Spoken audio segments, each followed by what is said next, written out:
two episodes together. And I am in the app for the time code. Great. So the most important part of my speech is this very end, where it is essentially, if you're here with us for the first time, you're going to be hitting your play button at the same time that I do. And the way that we do that is I count down. So on the count of 3, everyone's going to hit their play buttons. You ready? 1, 2, 3.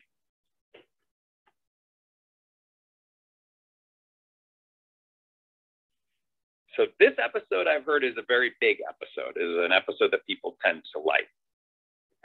It's my favorite. That makes people angry. Oh, it makes people angry, this episode? Not me. Happy ending. Not me. It's a great Kirk. It is a great Kirk episode. I have not watched this episode since it was on originally in 2005, I guess, or 4, whatever it was. Really? John Mary sent me a message saying that Instagram isn't recording.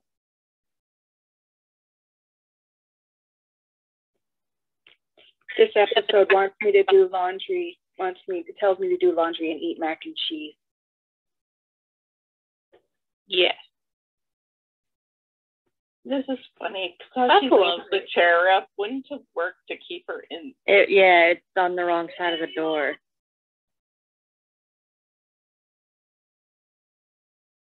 We can pretend.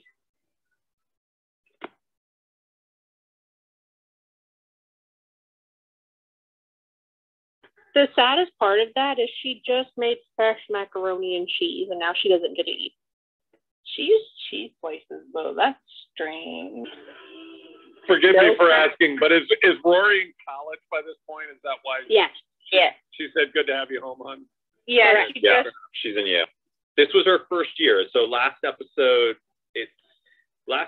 she was sort of, the year was ending. The roommates were all saying goodbye. The last episode, Sean, was the TJ and Liz wedding. Oh, right. I don't know that I've ever seen that episode, actually, but,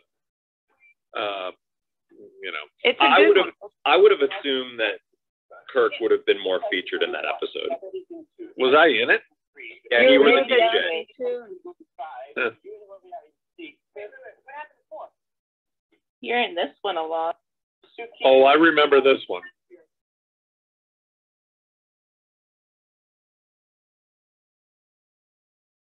Oh, I remember this one, Sean. I think it's a fan favorite for Kirk lovers.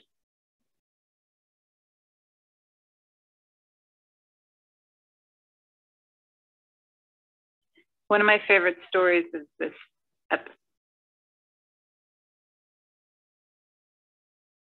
Did you see that John Lulu's here too?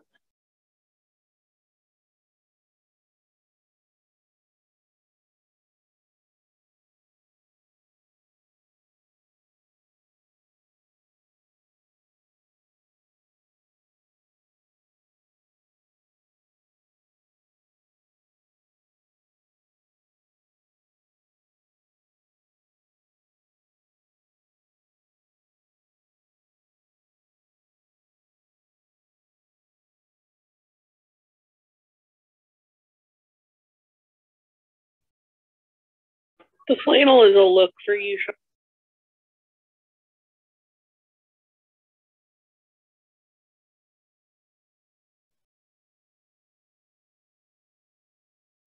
But he loves dogs. Dirty.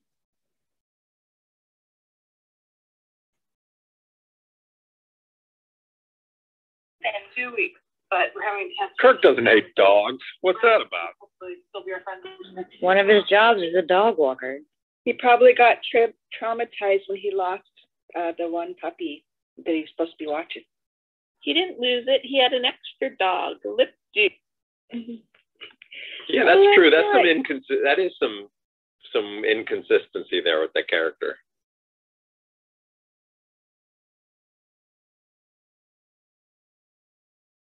Maybe he gave up on the dogs and just had the passion for what.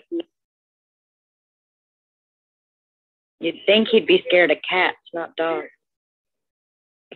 Good point. That was quite the 360 of a shot, wasn't That I love that Lorelai has a dragonfly on her shirt, by the way. And do you see Suki's buttons are dragonflies? Oh. We would snap them on and off for clothes so that we could send them to. That's really cool.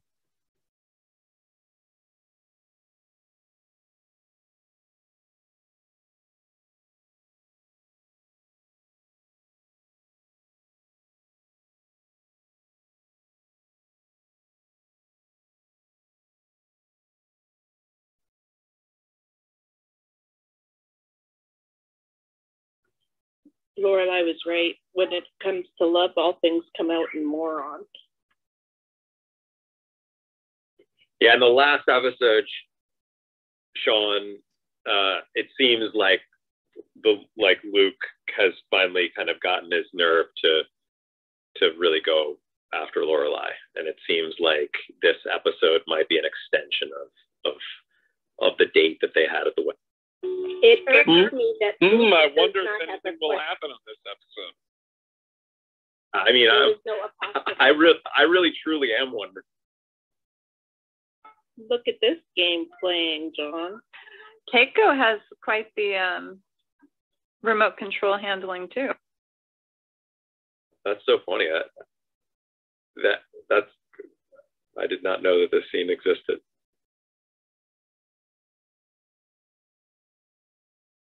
Did you know she hid stuff in the floorboards, John? Did not know that either. That's funny. Gotta keep the Pringles. Yeah, the last episode, me and or Brian and Zach were playing video games.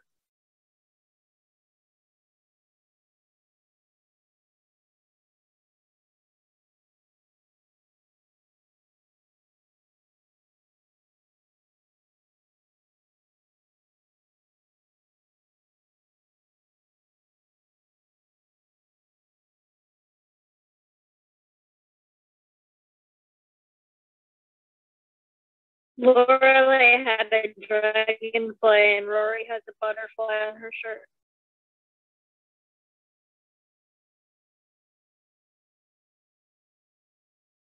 I like the button-down style on them. It works really well.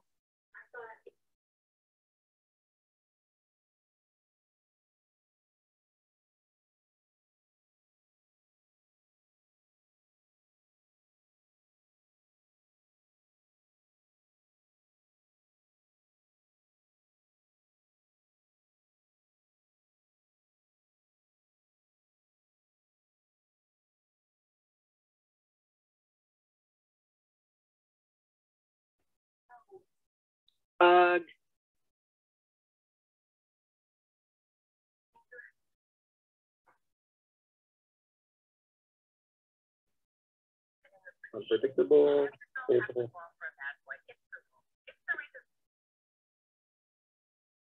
It's interesting how Rory didn't tell Lane that she was also with Dean. She just told her about Jess. It's Grant. I love this song.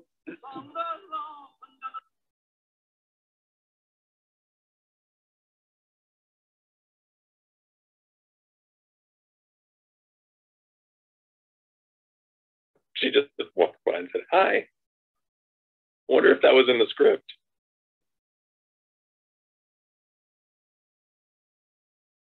Everything was always in the script, John. I don't know.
I love that line.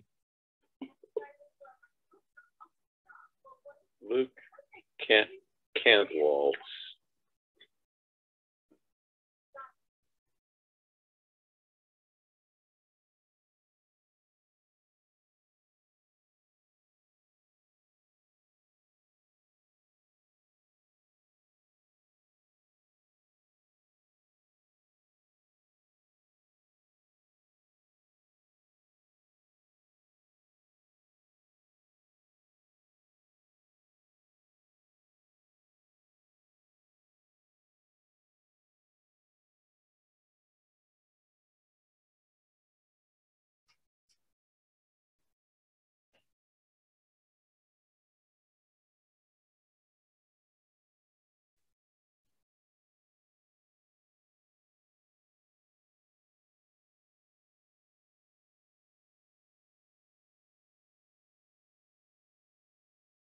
Okay, good.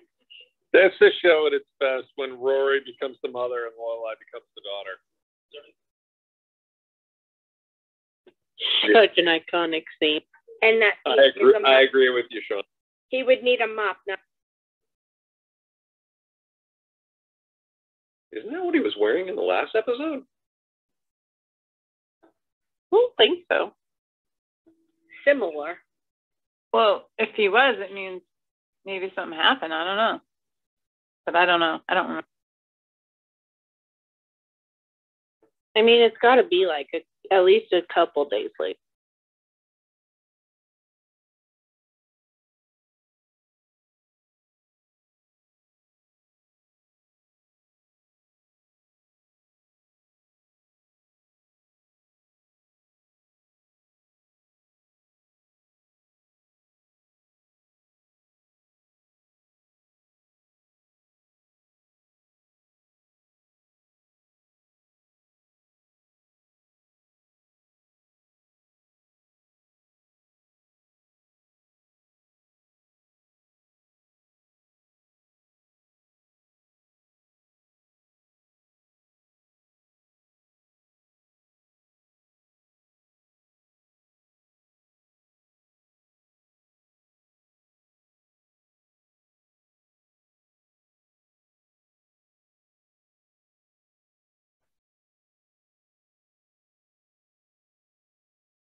Do you find it? No. Well. So are they're split up or something right now? I don't know. I mean, I think so, but I don't feel like it's been definitively said. And it seems like. All right, here we go.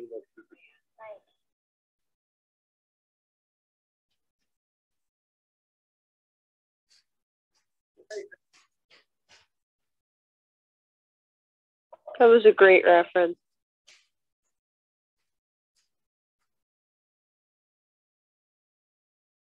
I love this scene.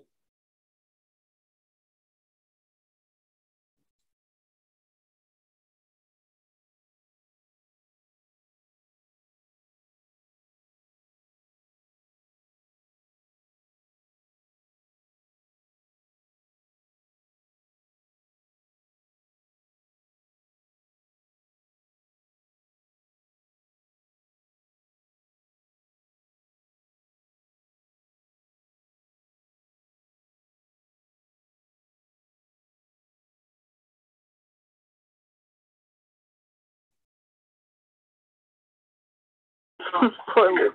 This is a great scene.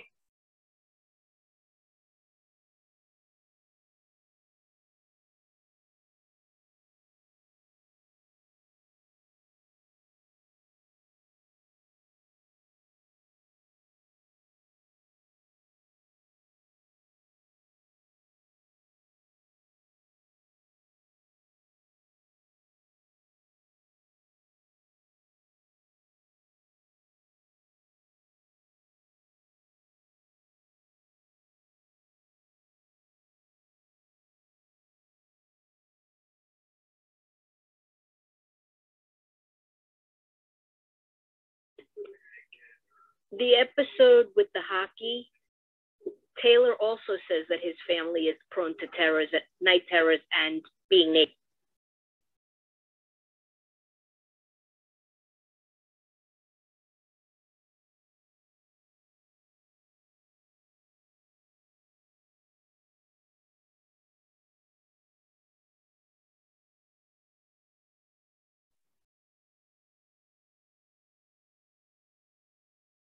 Poor Kirk.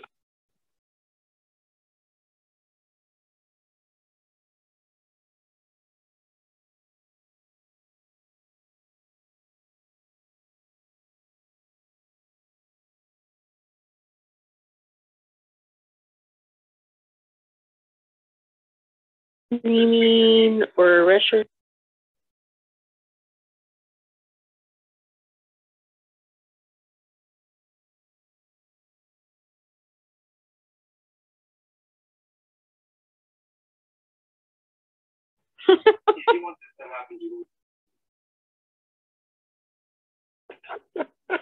Screaming or rush.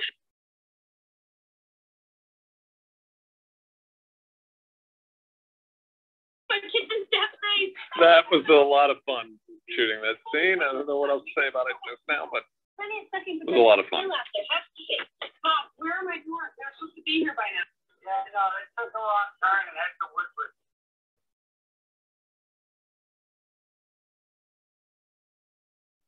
I'm just now. I just have just the anticipation of getting to see you naked in this episode.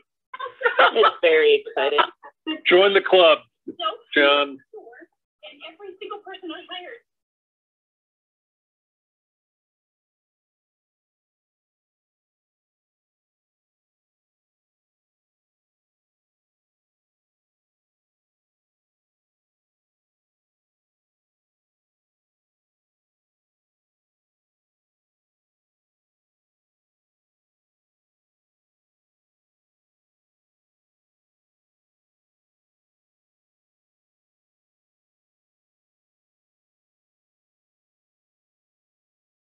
I wonder if they pull the whole staff out every time a guest arrives to greet.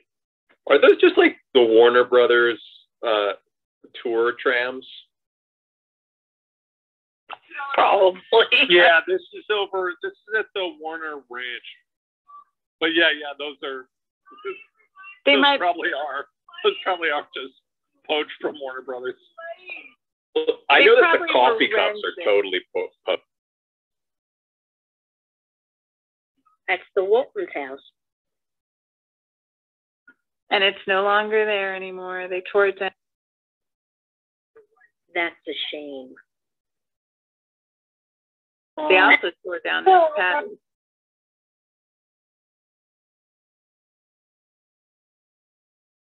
Wonder what he brought that was breakable.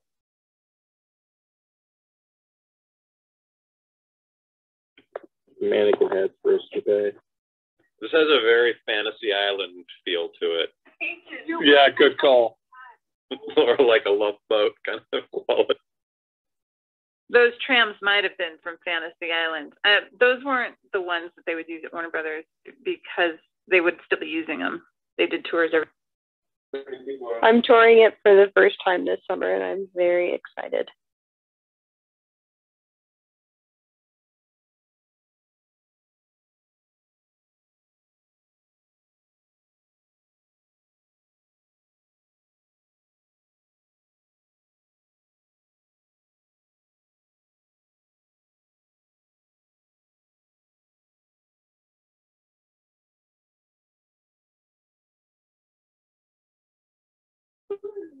He was wearing a different shirt when he blew her off.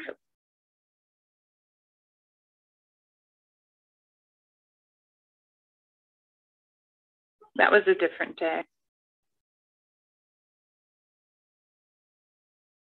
She just said earlier at Luke's, though. Well, that scene, she was wearing a different outfit, so it would have been a different day. Well, she might have gone and changed. The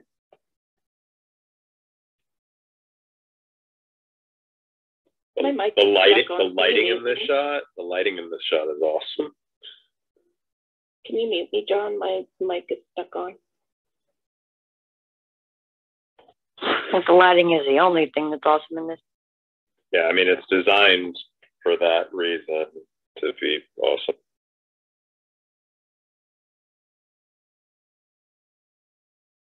Are you kidding? Here?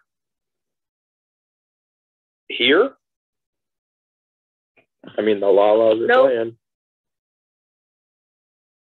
Man, I almost heard some kernels draining.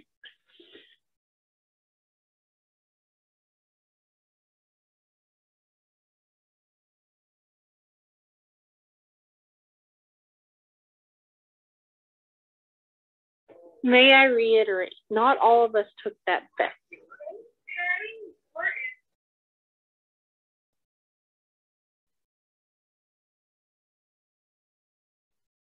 Is Patty there on her own?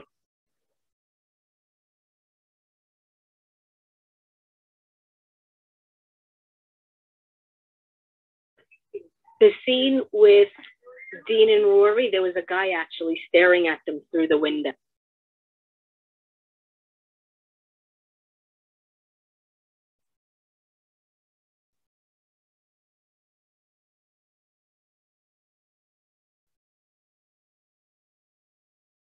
I just love that he says details.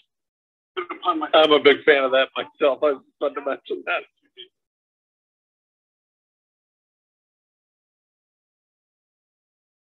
You should try to get Michael on the show.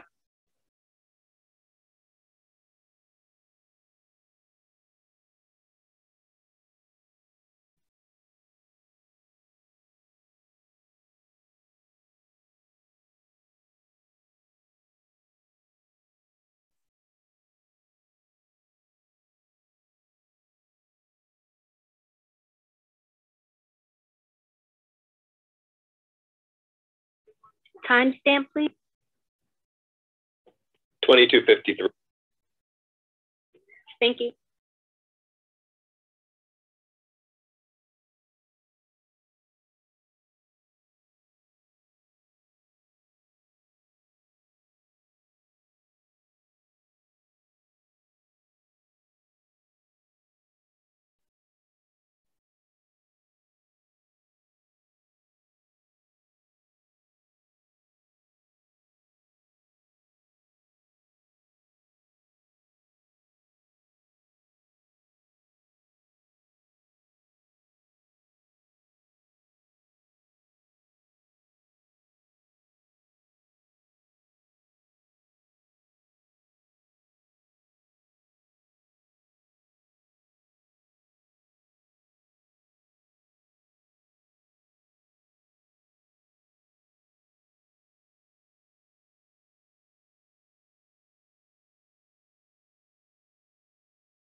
Good. That's some good physical comedy from Lauren Graham.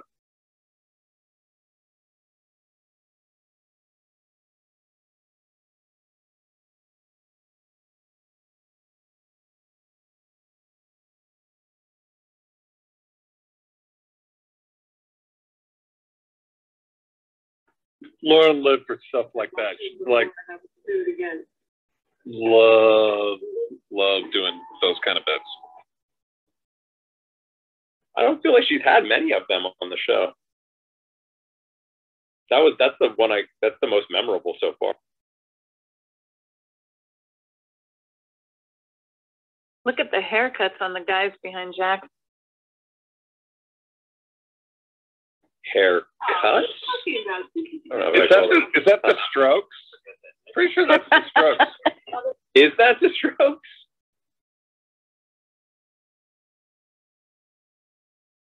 It wouldn't put it past Amy and Dan to put people like that in. So I think those are, because it's a previous episode, or no, a future episode, but you were in it. So is it okay to say something? I think that those are the people who were coming to be like the representatives of the music company. That doesn't mean anything to me. I have no idea. I don't remember any of that.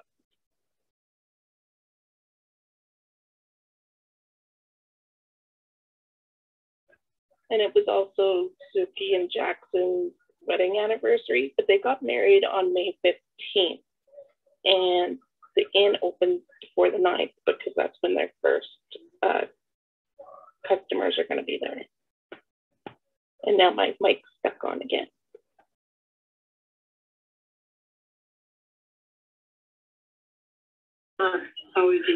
My wife just saw Luke without his hat and said, totally seriously said, "Who's that guy?" He does look extremely different. She doesn't watch the show. For what Check out Suki's buttons.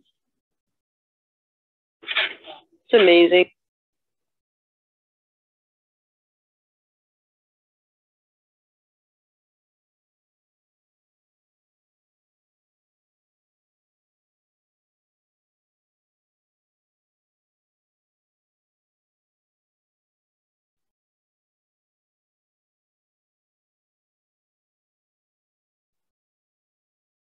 Oh my gosh, he's back.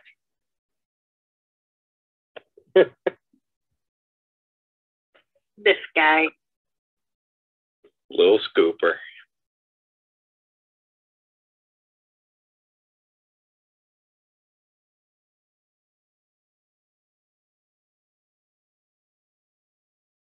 Have an handful of people Oh, here. I haven't seen him in forever. He was such a cool dude. What? I would like a room. How much is it?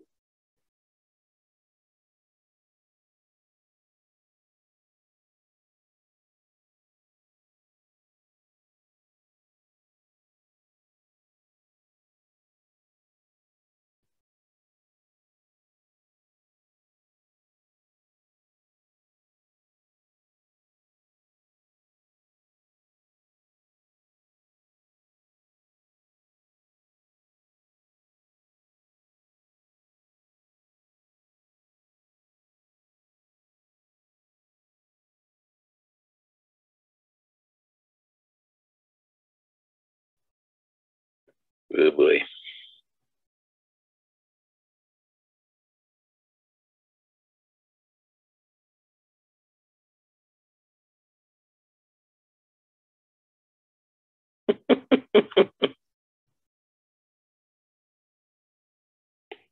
John, do you like the robes?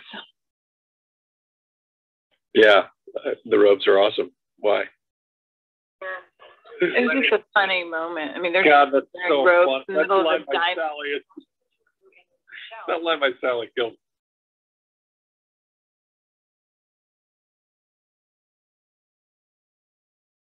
He announces it.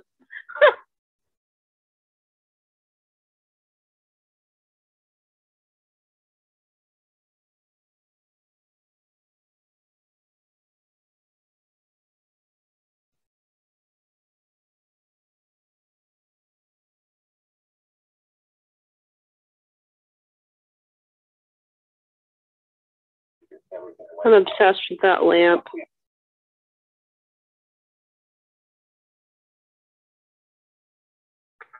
Luke is staring at.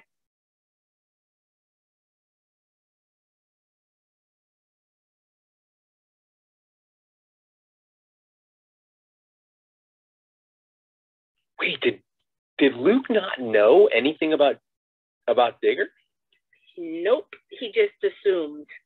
Well, I think he knew that she was seeing someone, but not the depth of it or anything, or who he was.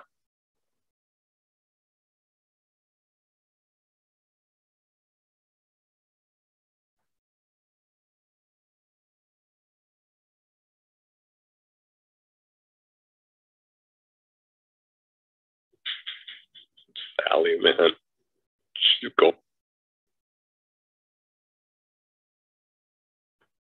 Sally is the national treasure.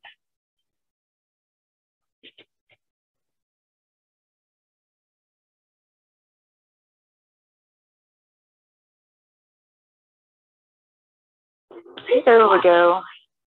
I feel like we see Emily in that outfit a lot.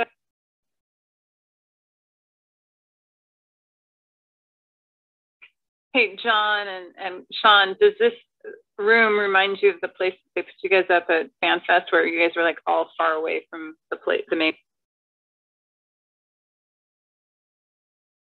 Wasn't saying anything. Oh, the pool. It's Wait, what was? Remember that FanFest you guys went to, and they had you guys in these really crazy cabins that were like secluded from the main property? Oh yeah, but that was those cabins were awesome. Oh no, but yeah, I mean, it just reminds me of how far away they were. Oh yeah. One of those cabins was a helicopter hangar, and the helicopter was the bedroom. Yeah, I had a tree in my cabin. It was crazy. What happened? Was it Floyd's lawsuit? Oh, I'm like.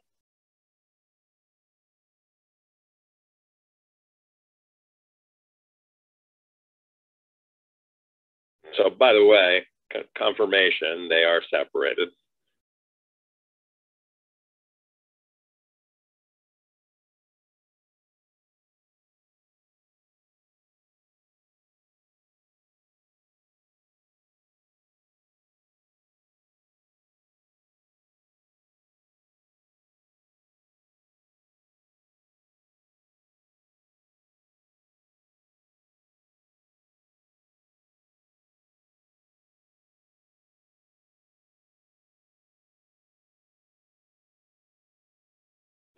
If looks could kill.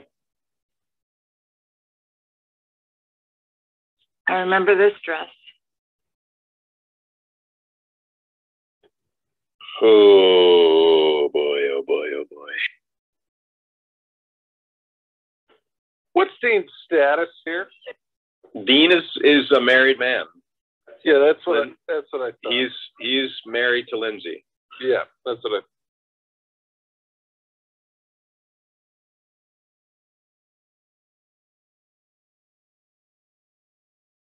And Dean is getting ready to fight some zombies.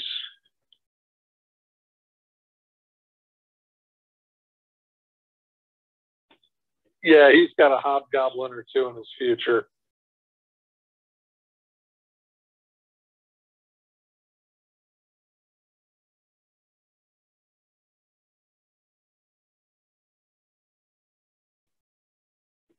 Was that Sammy?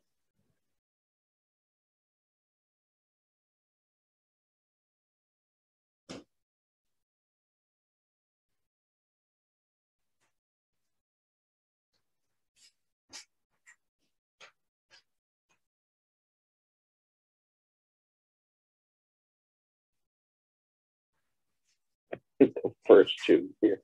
I was gonna say, isn't it the 7-year itch? Yeah, it's the 7-year. Mm-hmm.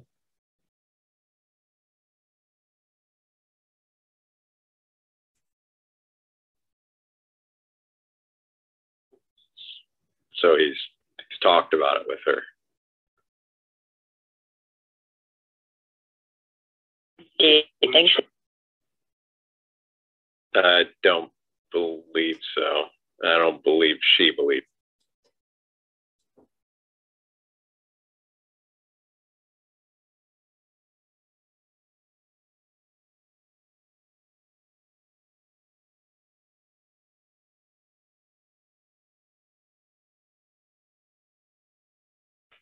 Of your eyes are Yuck.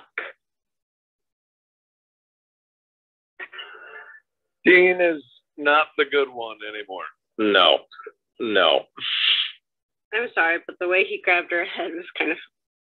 And then cut right to Digger. I never put that together before. So am I the only one Are we to assume that they are going to have sex? I don't know. Who can We do are that? I think you that we should keep watching. I think that the television will fade out. I don't know, John. What do you think? Man, it looks like it. And that feels like network TV about that.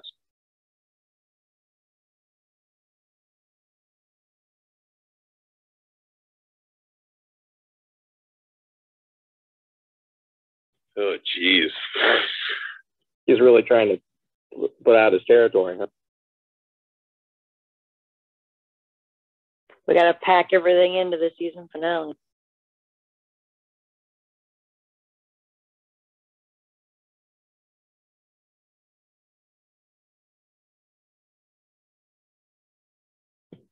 I love those chairs.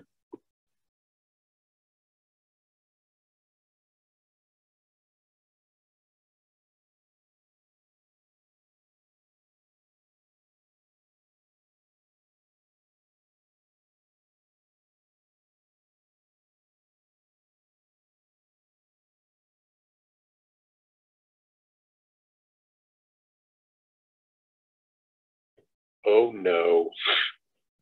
Oh no.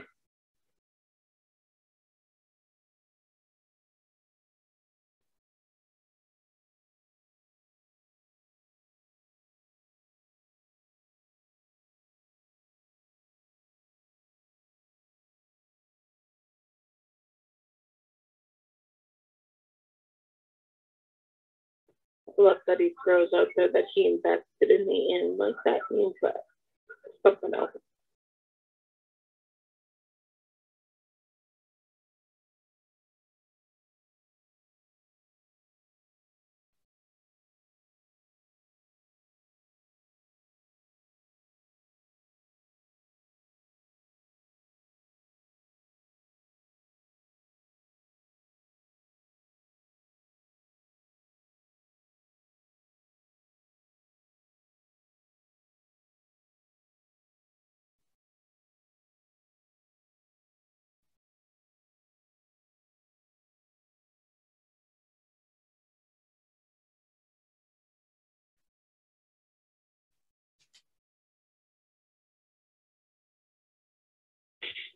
Oh, damn.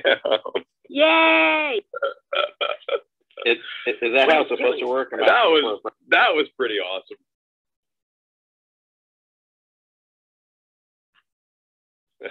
Now this is the best part of the show. Best part of the episode happening, and Just a second.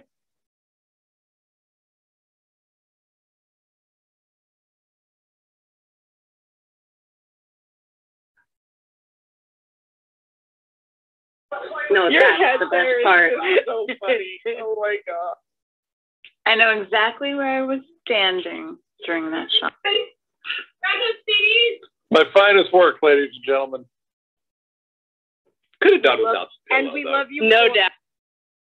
Could have done without the pillow, though, right? Did you have to stretch before, or? Here it comes. The hair reminded me of Beaker from the Muppets. that's awesome. That's the best.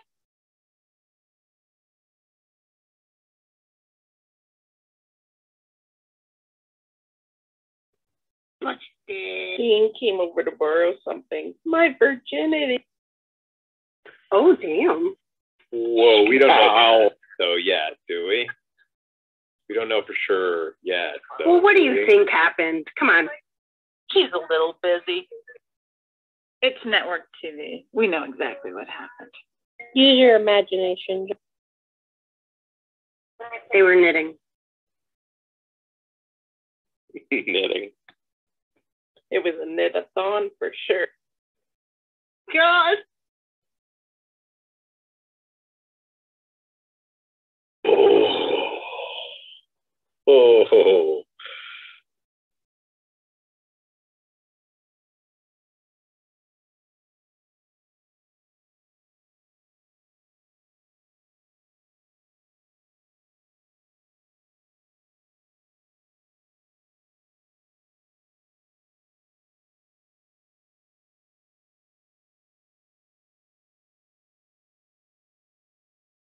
He's good. He's married. Whoa.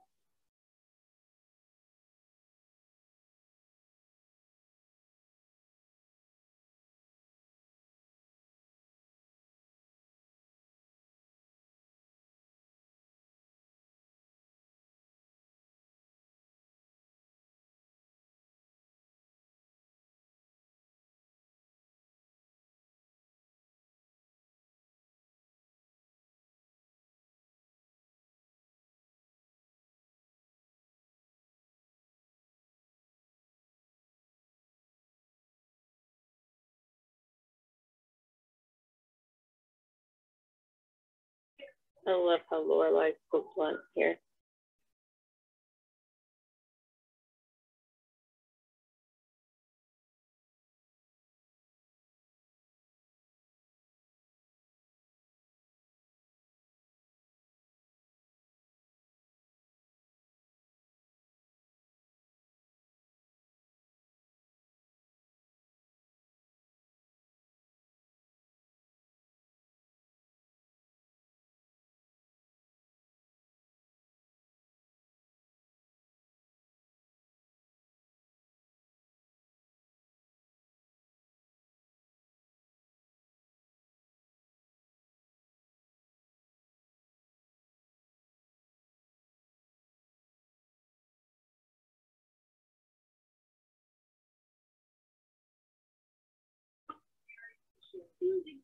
No, he wasn't.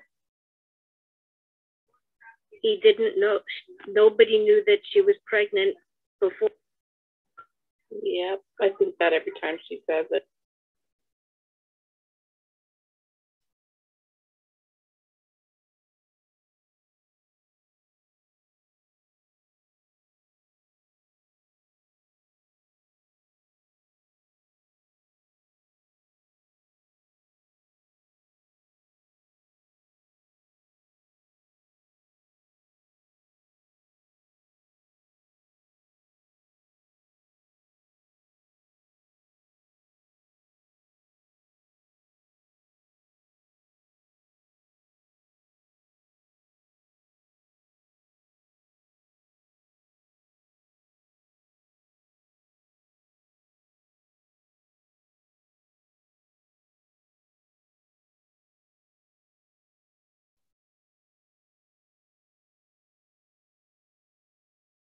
There you Lala. Holy shit. Oh boy. Now, do you see why it's my favorite episode? I'm imagining that's a lot of people's favorite episode. I'm not looking forward to this hiatus. I think we should watch the next episode, but to really get this episode. Breathe. Yeah. All right. Hard because they connect. Okay, I'm going to open up the couch and let some of the fine folks out there join us for a lively discussion about what we just saw. I just remember catching Sean outside the dragonflight, and while he had to run naked with the big blue coat, and I just like averting my eyes, going, "Sean, I'm right over here. I'm gonna be right by camera." Dude, did you have anything on at all? Did you have? No, I didn't actually. Valerie can back me up on that. That is It was like, probably some of yeah, your best work. because they weren't sure. They did a shot from behind, also, I think, where you actually see my bare buttocks. Well, did we give you a not, sock at all? I chose can't not remember. to use that shot. Yeah, you know the oh god, please forgive me for how graphic this is, everyone. But I believe the pillow had like a little pouch in it. It had like. So that I could like essentially wear it. Oh wow! You're having an American Pie moment. That pillow was your friend. Did you have to practice running down those stairs without tripping before you did that shot? Oh gosh. Hey Sean, I gotta say, of the entire series and everything else she's been in, that's probably my favorite part. That well, I don't know how to word this. It's some of your best work. I appreciate that. Thank you. I agree. I mean, you know, it's funny because obviously for good reason that's the scene everyone remembers, but I love that scene with Scott earlier in his apartment. It's one of my favorite scenes. Oh, me too. I ever did. My favorite. Oh, it's so good. It's amazing. So good. I love that scene. And that it's funny the way things stick with you, but there's one of the first lines in that scene is he's like, you know, it's like, this is much nicer than where I live in my mom's basement. And Kirk says, it's very cold, but it's great for racquetball. And it's so funny to me. I think of that all the time. It's so funny to me to think that all this time, Kirk is sleeping in a freezing cold basement. Like he used to be a bomb shelter or something. It's very, very funny. But also, if you think about it, probably pretty good racquetball player. Very true. Yeah. He totally seems like somebody. And when Scott slaps the mail out of your hands, I love that.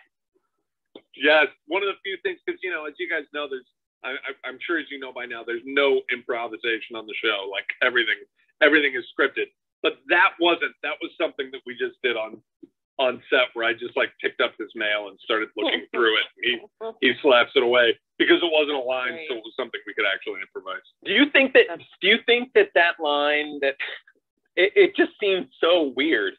That line that Rory has to Grantley Phillips when she's walking by him and he's playing, she just goes, "Hi," and she just walks by. Do you think that that's in the script? Oh man, if not, it's like a prime example of like the only improv you'll ever see on the show. It's just a spare high. It just seems like a strange thing for Amy. I mean, if this was Amy's script, a strange thing for Amy to write into a script, just a solitary hi. Yeah, that's probably true. Hey, Sean, can I just ask you real quick? That last scene where you did come running down the stairs, sorry, I think, I don't know if you heard me ask earlier, but did you have to actually practice that so you didn't trip because you had to go down the long stairs and then the short stairs? And it looked like you might have had your eyes closed a little. You know, well, I mean, it certainly wasn't the first time. You know, I mean, we did rehearsals and things, and I was barefoot. I was totally naked. So I'm sure that falling down the steps probably was a concern, but you know, I'm a professional. What do you want? Also, I don't know if you remember this, Sean, but it was actually shot in 2 different locations. So when he was running down the steps, that was shot on stage. And then when he was going through the door, that part was shot on location. So he had to do it twice. Good memory, Valerie. Wow, wait a second. Yes, that's right. Refresh me. How did that work? Never remembered that. The wide shot. The wide shot. Oh, so they do a wide shot from outside. Right. So they do a wide shot from outside. Yeah. Got it. So they had to recreate that twice. And we had a lot, like we took lots of photos, I think, that day because we were like, had to make sure, I mean, props. And because the wide shot, so the set isn't totally built from the outside. And so, yeah, it was, oh gosh, yeah, she's exactly right. We did. So I had to get naked twice. Not the last time I'll get naked on the show, everyone. I know that you're all. I'm so excited. I'm so excited. Oh, I'm sure you are, John. Hey, Joe, whose idea is it for you to have more shirtless scenes? What do you think? It's mine? Yeah. I went to Amy and I said, "Look, guys, I really want to keep doing your show, but I need to show a little more skin." I did see a video on YouTube where it was like the 100th episode, like little featurette from like, I'm not going to spoil season 5, but for the DVD of season 5. And you were talking, Sean, and you were saying that like everyone was saying like in the message boards, Kirk naked, we want to see Kirk naked and stuff like that. So that just like, yeah, I don't know. I might have made that up, but I did. There is you'll get to it later in the run of the series, but there was an episode where I was shirtless and people were like, "Is he dying? What's for?" Anyway. Oh my. Hey, John. Yeah, no, what are you gonna do? Yeah, what's up? Hey, John. So you said at the end of last episode that some people who didn't make a comment about the Jess thing, such as I.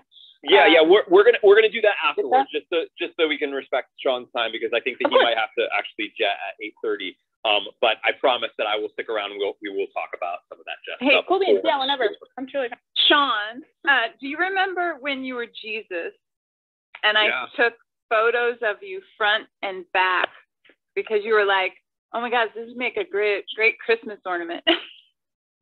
Oh, Valerie, I have photos from that episode where I played Jesus from the Festival of Living Art that I had prints made of that many of my family members have hanging in their oh my God, those must have been my photos, right? Yeah, I think they must have been. Yeah. I feel like everybody in the cast has Valerie photos in their lives. Like, I want to get a tattoo of Kirk as Jesus, and I've been looking for one for like the last month, and I can't find a really good one. Just shots from the show. You should post. Hey, John. Okay. John, yeah. Can we ask Val a quick question? Remember we were talking about the building of the inn? Were they really building that set while they were filming in it? Oh yeah, we actually had this question about that early on. I couldn't really answer the question. Were they building the set for the inn during the season? Yeah, I mean, basically they had a structure and they were doing renovations on it. I mean, it was all fake, but it was like they were putting walls up, and if they had to rebuild those sections again, they would be able to do it, because those wouldn't have been the real walls. They probably would have made real walls with the real wallpaper, or we shot it to a certain point and then they had to clear it for them to continue. You know what I'm saying? Like they would get to a certain point and they knew that the editing was great and we didn't have to go back and reshoot anything. And then they could add the wallpaper or do whatever they were doing. But yeah, we were in the same spot. It was the same set. But just also really consider that that question sort of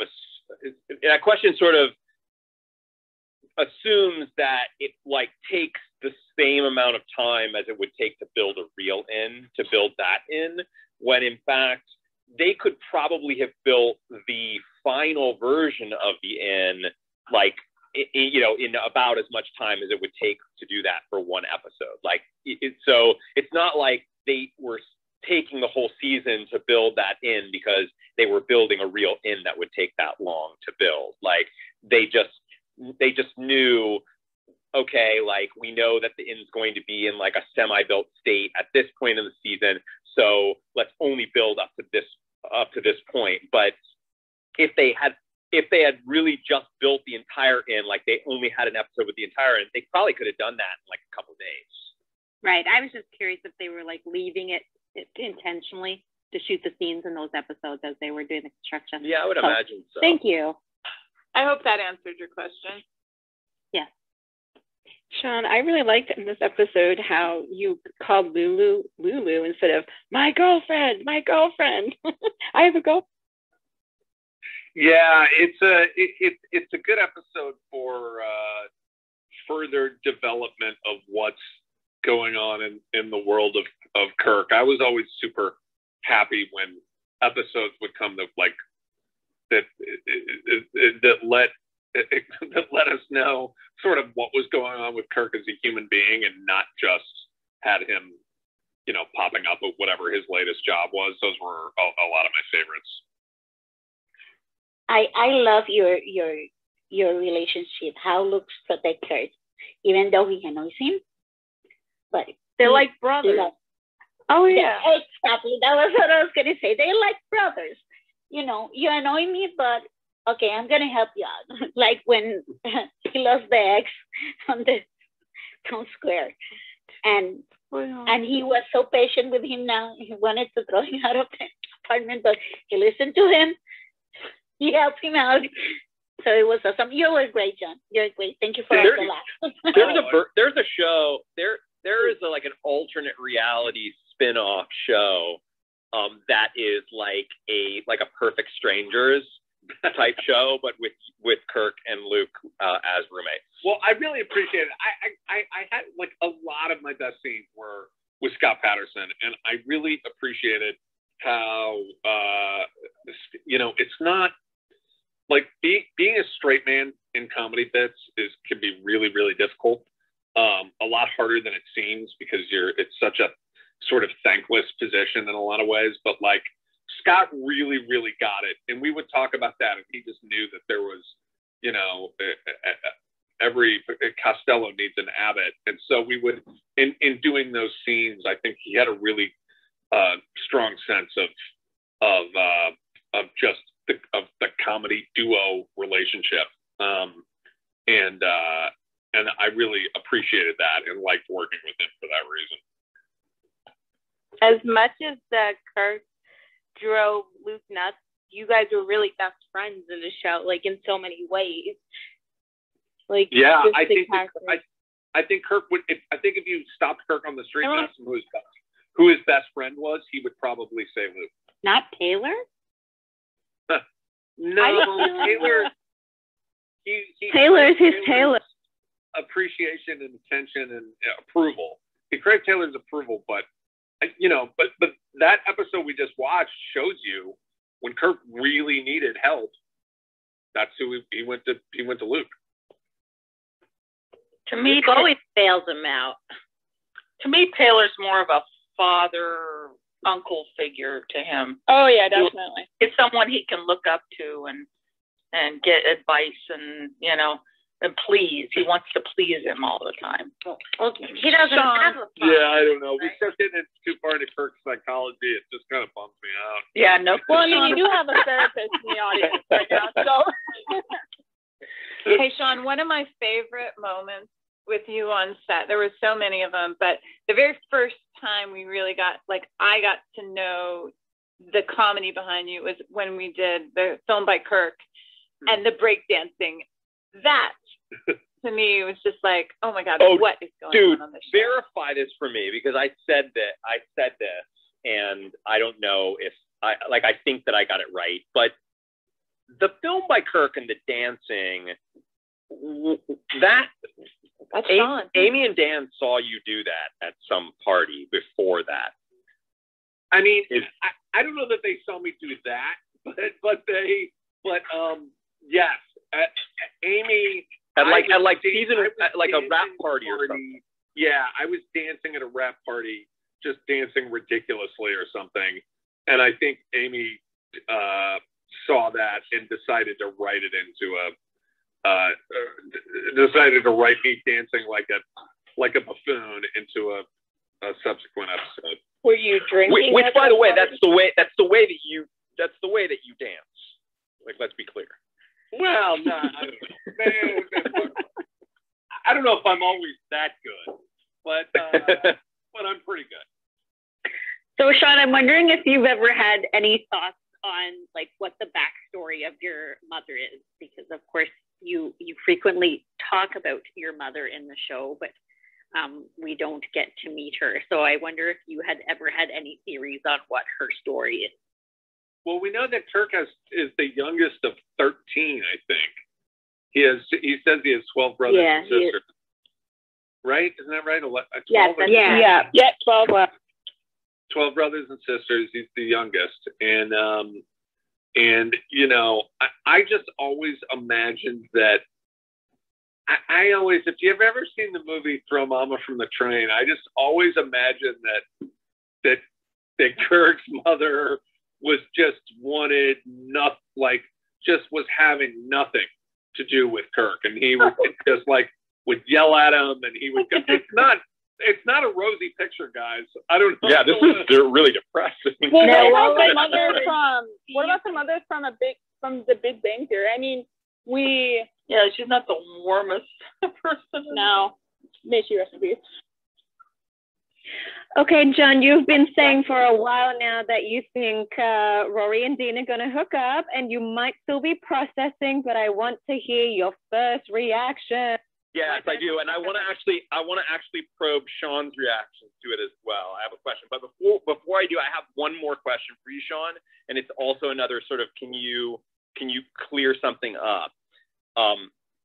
So in the episode, a recent episode that we just watched, was the Easter egg hunt, right? Where you're trying to find those Easter eggs, and you've got that scene where you like kind of give them a pep talk, and you're like, we're gonna find 4 eggs, and then we're gonna find 5, and then we're gonna find, right? And the general consensus from the room was that it was a reference to Howard Dean, but I told them that sounds something personal to you. That felt like a very, like I said that it's something that I feel like I've heard from you before, like I can clear this up for you. Unfortunately for you, John, it was 100% Howard Dean. It was, which had just happened. The Howard Dean speech had just happened. Like, I mean, honestly, days before we got the script for that episode, and they literally wanted me to listen to his speech and try to imitate his speech as closely as possible. I said I thought it sounded a little bit like maybe you were doing your dad, or there was just there was a tone about it that just sounded reminiscent of something I've heard before. No, it was Howard Dean, and if you went back to that time, you would definitely know it because it was right then. Oh yeah, I mean, like I remember that. Who's Howard Dean? Yeah, they also had. He was a politician.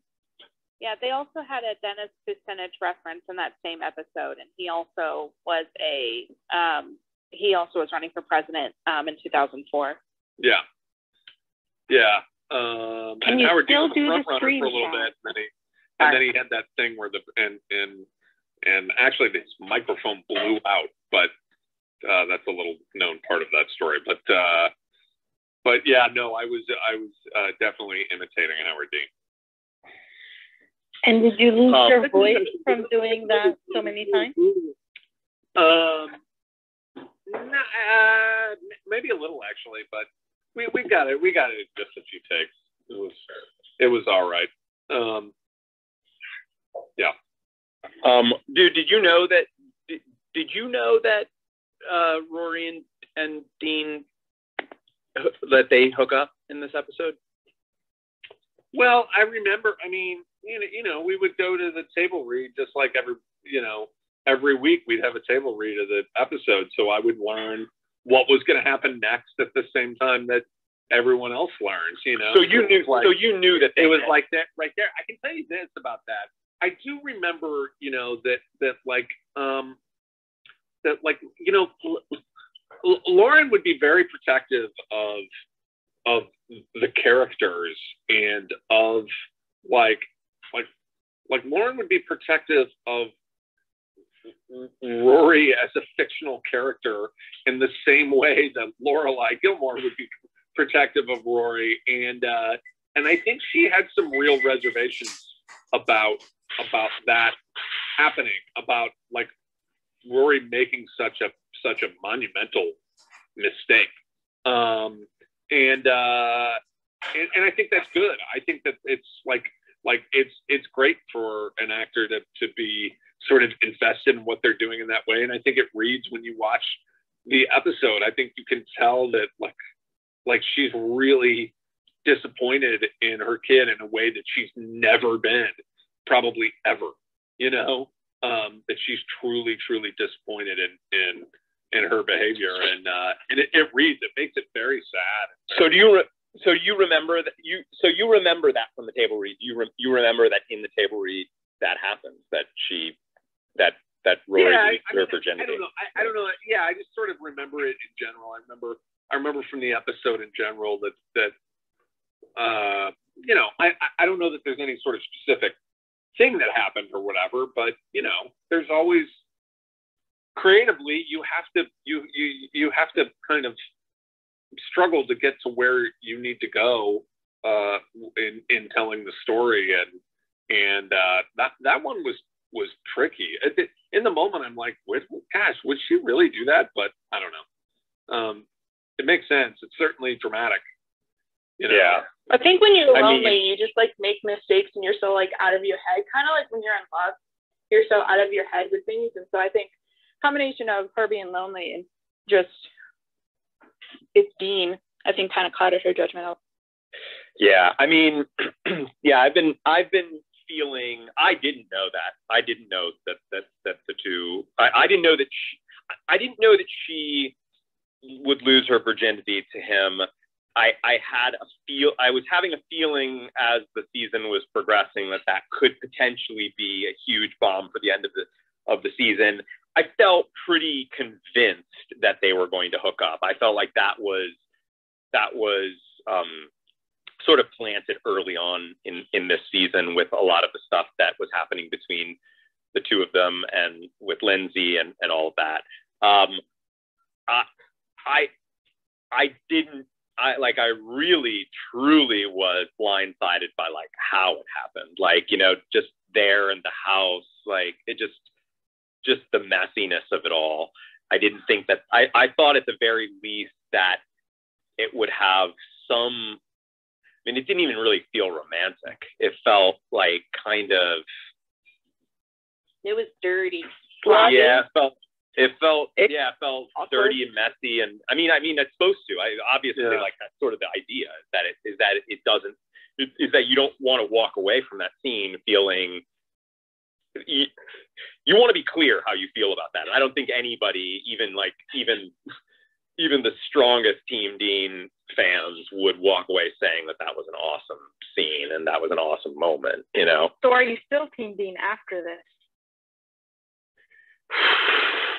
That's a good question. That is a very good question. You know, Gunn, do we take that as a no? No, you're not. No, I mean, man, that's hard. That's really tough because it's true. Like I've been kind of feeling like I'm not Team Dean from the standpoint of I want them to be together, but like I really liked when they were together.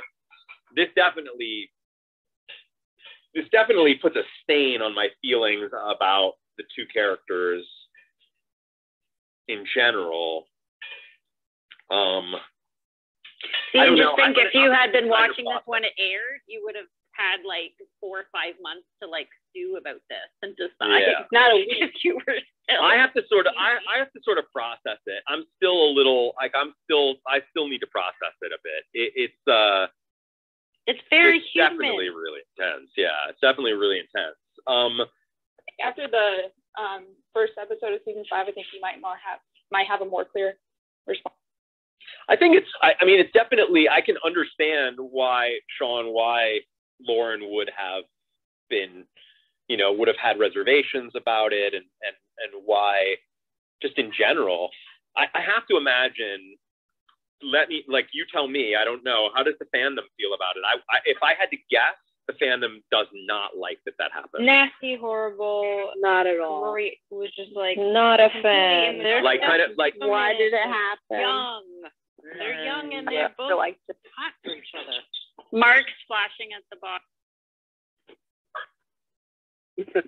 Well, I think it's really interesting to look at this in the sense of back during the live run, we would have had to have sit on this information for an entire off season until you come back for the premiere of season 5, whereas people binging it don't have to do that. So I wonder if that affects people's opinion of Dean and makes them think about the, whether they want to stay on Team Dean or what they really despise them and make movies.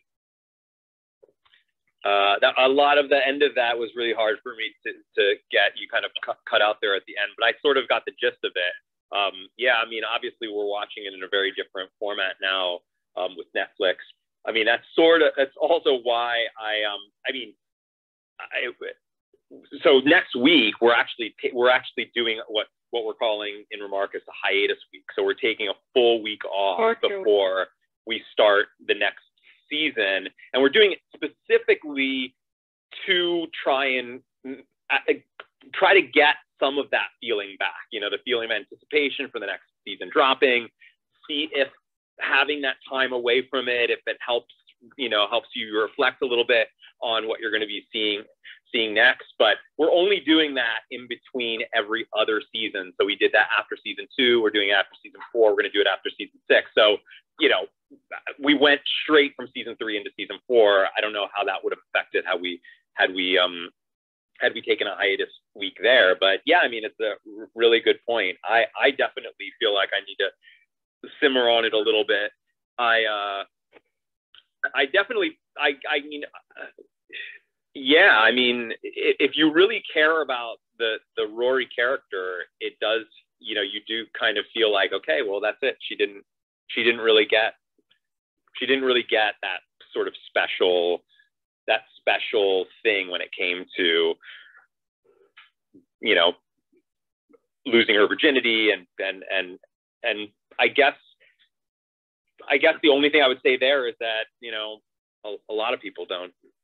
You know, I can say for my 2 cents that, like, I do feel like any criticism that, like, it's out of character for Rory, that, like, it's not something that she would do, I don't really buy, because she is 19, and I think, like, every 19-year-old has the capacity to do something that you wouldn't really expect of them, because they're still growing up and becoming the person that they're going to be. And I think as the seasons go on, it actually makes her character more interesting, that she's not just this sort of everything by the book, like, sort of goody two-shoes character that we've seen a whole lot. That from here on out, it's like a turning point where her character is a little bit more fully realized, and I think it's kind of cool in that way. I think well that's said. The thing with the fandom is that's why people appreciate the show, is because it is more based like real life, like the situations that they get into and the choices that each character makes. Nobody's perfect in the show, so you have the things that you dislike about them and the things that you love about them, and you can't actually hate really anybody. Yeah, when I was 11, when this aired, I was a kid, like bright old kid, so I didn't really understand fully what was going on, but I had a very clear idea. And I had the 4 or 5 month hiatus, like processing thought thing. So I had like a whole like off season to process this, and like when we came back for season 5, I didn't really have a clear opinion, and I had to wait until like a few episodes into season 5.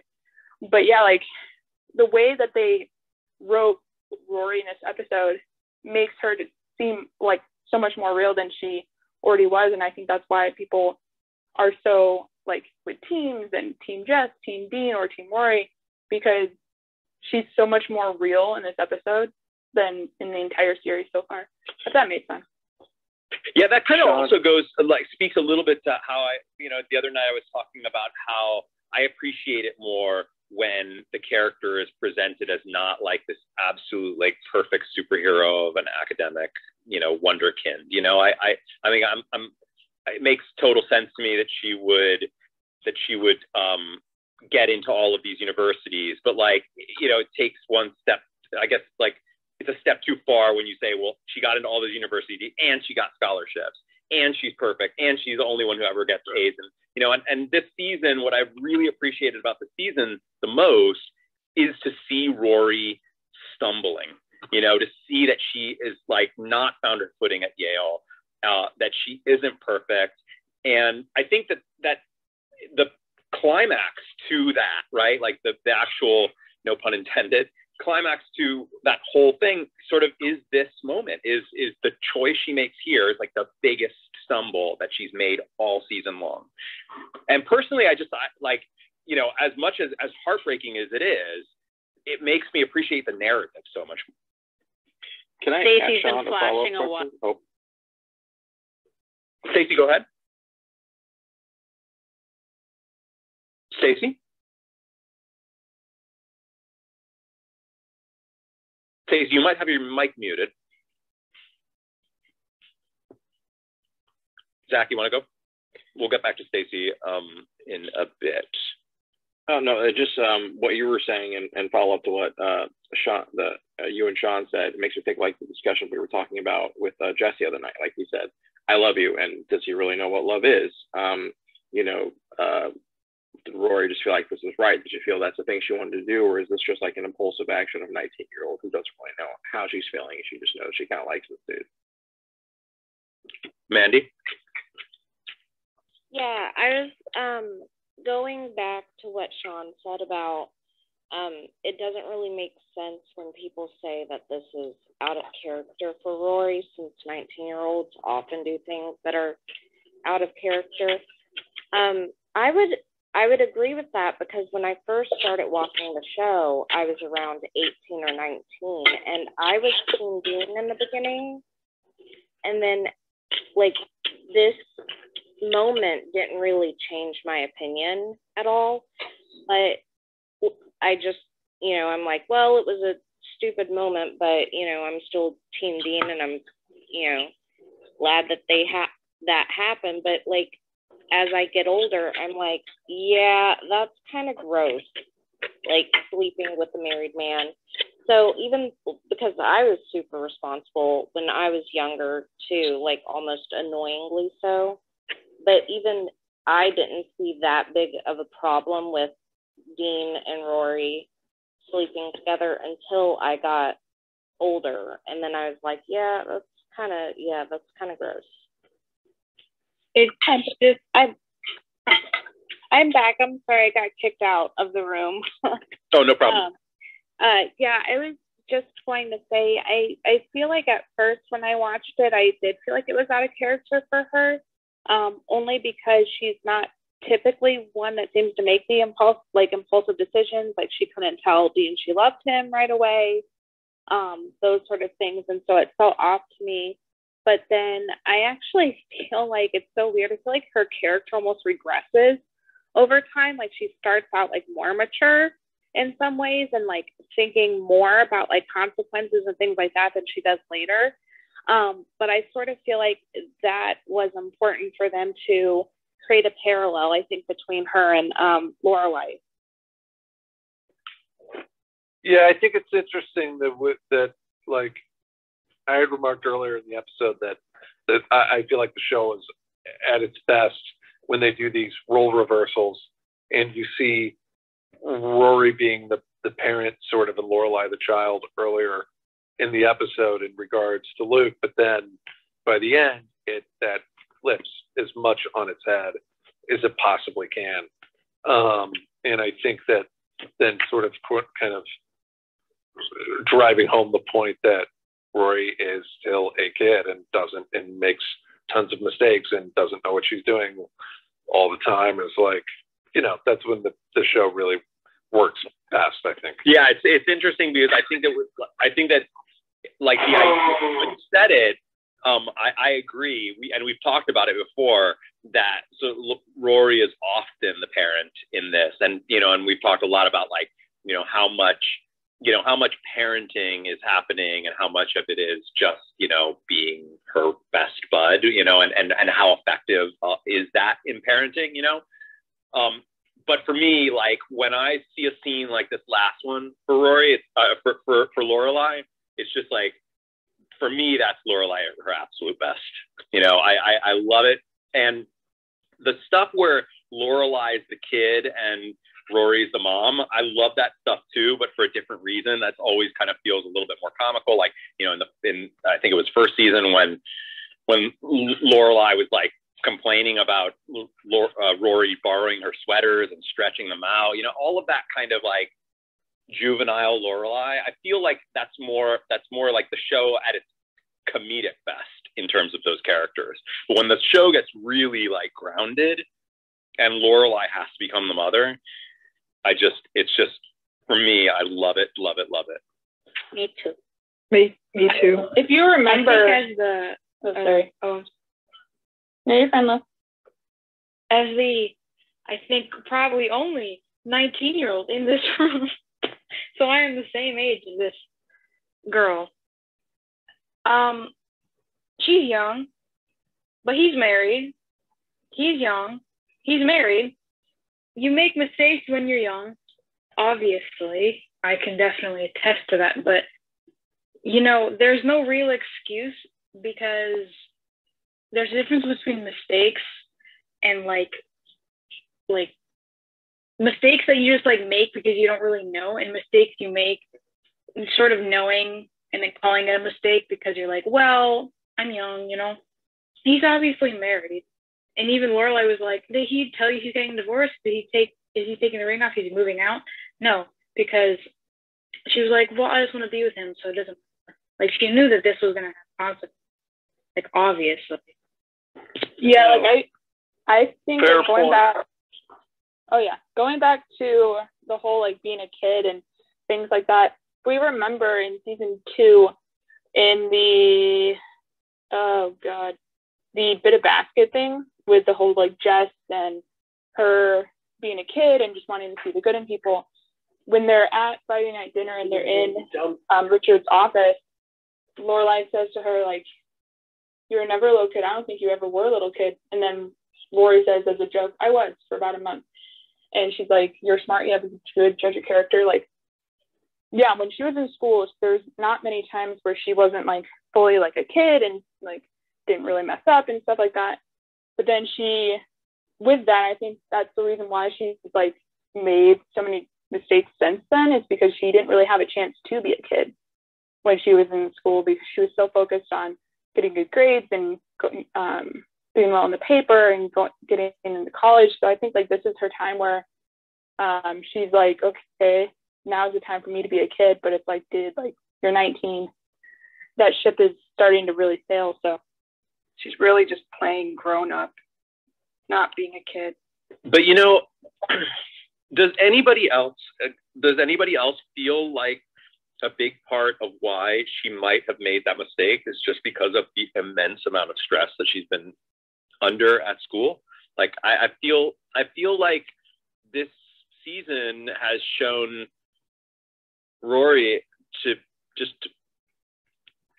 flounder. I just feel like she, like, things are about as stressful as they've been for her, and people deal with stress differently, and I don't feel like we've seen Rory dealing with what she's dealing with this season, and it's telling us a little bit about her character, about, you know, that I think she's no matter how Dean as like a safe spot. Like, she knows that he's always going to be there, and he's stable. Yeah, I mean, he kind of he probably reminds her to some degree of like another time when things were a lot easier. I think she is a little bit stressed about her love life, and I agree. I think she does see Dean as like a safe spot, but I also think this just shows the naiveness of her age, because the way that I see this scene is that Dean completely manipulated her. She only has experience with Dean and Jess, who bailed on her.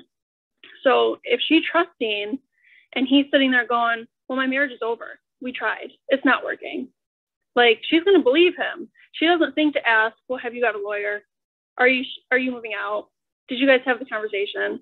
So he kind of like talked her into this whole lie about how, oh, my marriage is over and we can do this. And she fell for it, and she didn't think to ask anybody about that stuff because she has never dealt with that before. So us as adults looking at that, it's like, we see all that, you know. I don't think that part matters to her, because Dean has always been the same stableness. I think she's in love with Jess, but he's not stable. So she's like, no, I'm going to do what I know, because she knows he'll always be there, because he's always been pining over her, even though he's been with Lindsay. And she knows. Well, like she said that she had him first. So she feels that she had like a claim to him, and in a way she wants to merge them together. I do think it's fair saying that like, you know, it's you can always explain it away as like, oh, she's super stressed, so she sleeps with this married guy, or she's super young, so she does it. And yet, you know, people of all ages cheat. People who aren't stressed out cheat. Yeah, I don't think any of the and it really is maybe more just an indication of her humanity than it is anything else. That humans make mistakes, and here is a human making a mistake, regardless of the other circumstances. Yeah, I agree. I will Exactly. say though that we've had two characters, two two male characters that have been in her life as a love interest in 2 back-to-back episodes. I don't know, you actually didn't see the last episode, but there was a very similar sort of plea from the Jess, from Jess, that got like a very firm no from her, even though I think most folks would agree that there are very strong feelings that she has there for Jess. So within like a really short period of time, she goes from being strong enough to say no to not being able to say no. And so I asked myself, like, well, what's the main difference there? I mean, yes, you could just chalk it up for, oh, she was stronger in that episode, and then the next one, she made her mistake, you know. But I think that you can go a little deeper. I think that those two characters represent different things, and so if we're saying that Jess represents sort of a bit of chaos and represents like uncertainty, and Dean represents, you know, stable, grounded, then that could help us understand why she would make a particular mistake like that with that person versus with Jess. She did say in this episode that she felt safe with Dean. She said that to Lane at the beginning of the episode. So I'm just suggesting that you know, that I think that plays a big part in it. Why does she feel like she needs to have something safe? Like why is she feeling like she needs safety right now? Why does she want some sort of a grounded thing? And I'd say because her life is not, you know, for the first time, it's not. She's not living with her mother anymore. You know, she's sort of out in this new world, and yeah, I mean, absolutely, people make mistakes. Well, I think you should also think of it's her first time. She wants to feel safe with it being her first time. I agree with the other stuff you're saying too, but it's her first time. I mean, girls that really take into thought of their first time want it to be special, someone safe, secure. And granted, yeah, he was a husband to someone else, but the whole effect, you want it to be with someone trustworthy. Does that suggest that she went into the scene thinking that that's what was going to happen? Maybe. And I think she was wishing for it. I wonder if been part flashing of it. for a while. Sorry. Okay. Who? I was actually looking at the top here, and I saw Allison was going to say Hey something. guys, if you have anything, I can like. I don't know if you want to take one. Yeah, we're going to actually probably go. shift. We're going to shift the discussion over to Jess right now to go back. But dude, thank you, man. Sure. Yeah, Sean, thank you so much. Thank you so much, Sean. Yeah, thanks for coming on. Thanks, Sean. It was a blast. Thanks everybody. I'll be Hey, back. John. Bye, Will you be back for a season 5, episode 1? Is that what Bye, you're Sean. saying, Thank Joy? you. I'll be back for something. I'm not sure yet, but I'll be back. I Yeah, appreciate really. it. Thanks Thanks, so much. guys. Thanks Later, for guys. confirming with Thanks, everybody. Sean. Oh, very Bye. Thanks, I'm gonna Sean. leave. Bye. Hey, guys. Bye, Sean.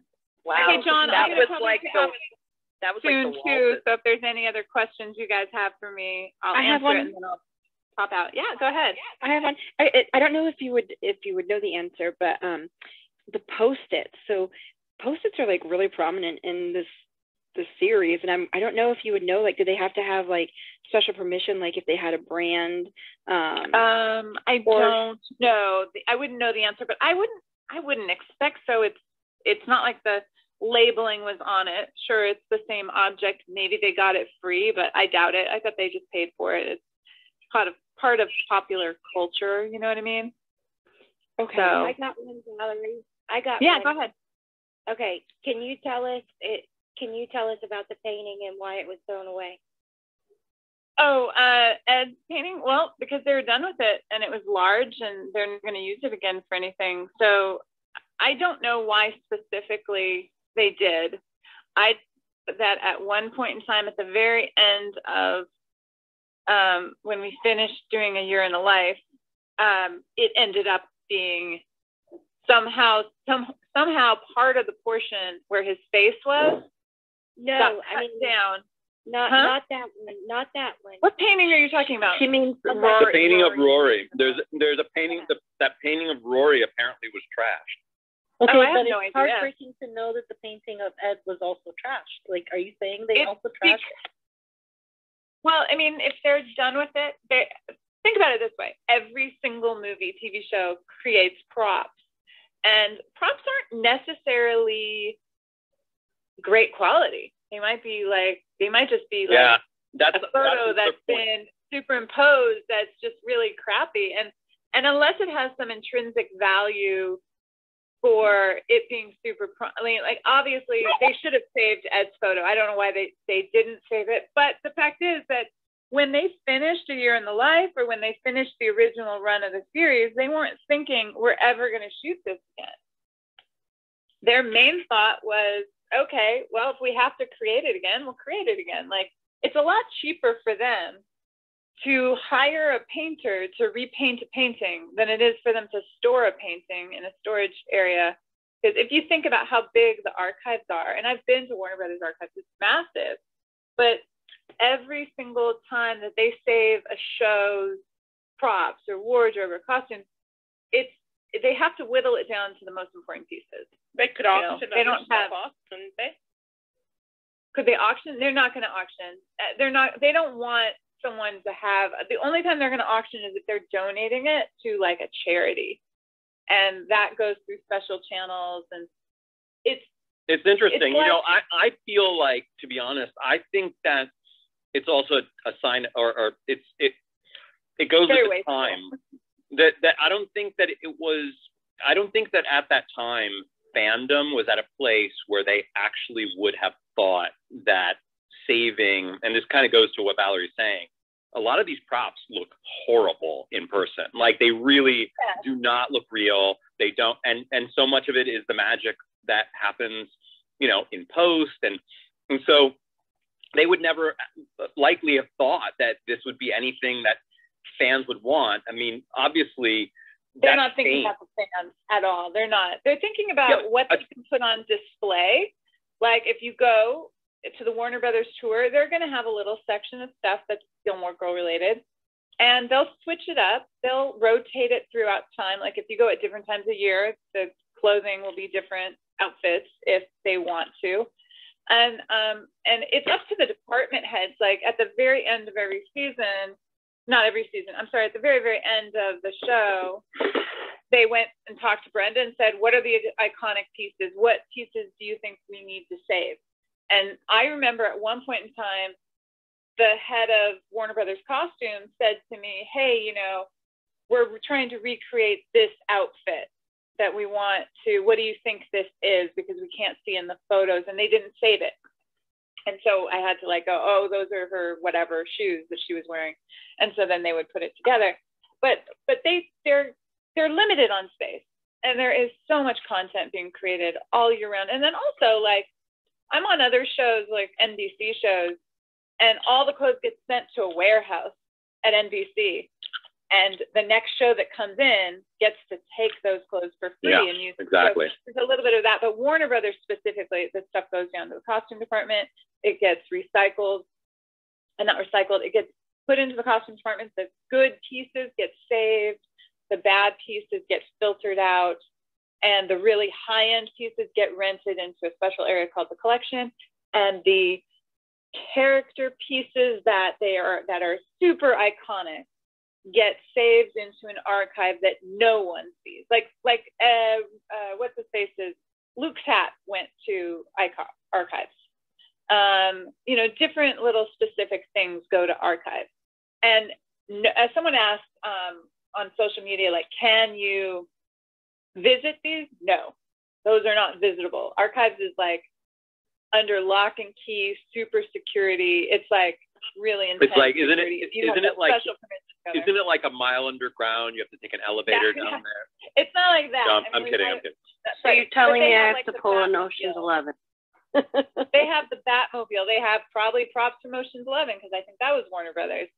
So they have really good iconic pieces there. And I mean, what are you going to save? You're going to choose to save the Batmobile, or you're going to choose to save a painting of Richard that's never going to work again because she even moved out of the mansion. She's not even living there anymore.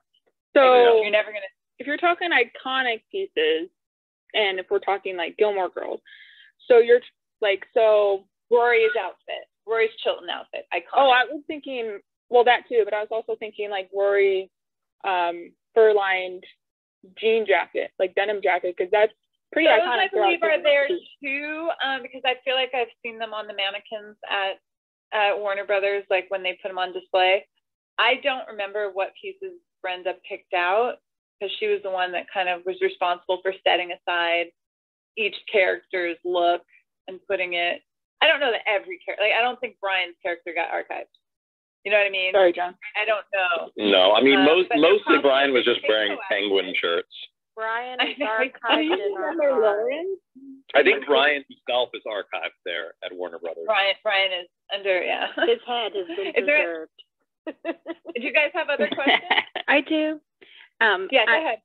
Now, I absolutely love, and I think a lot of people do, the dress that Lorelai was wearing at Liz's wedding. Do you remember anything about that? Like any more specific stuff, like maybe the brand or? I don't remember offhand. I used to at some point in time have everything written down. It is our continuity books, if they still exist, are at Warner Brothers, but they might have gotten dismantled when they finished the show.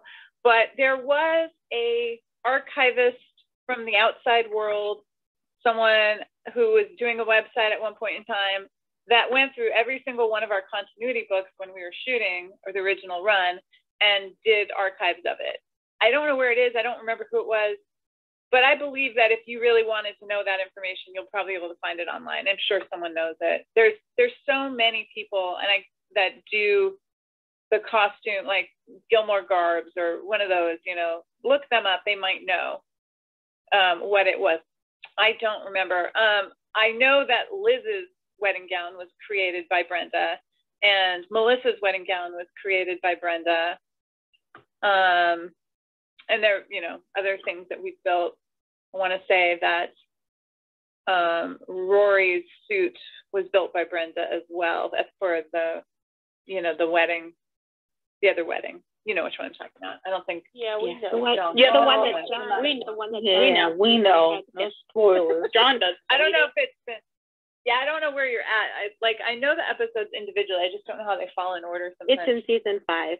Yeah. The other one. The one you're talking about is next season. Yeah.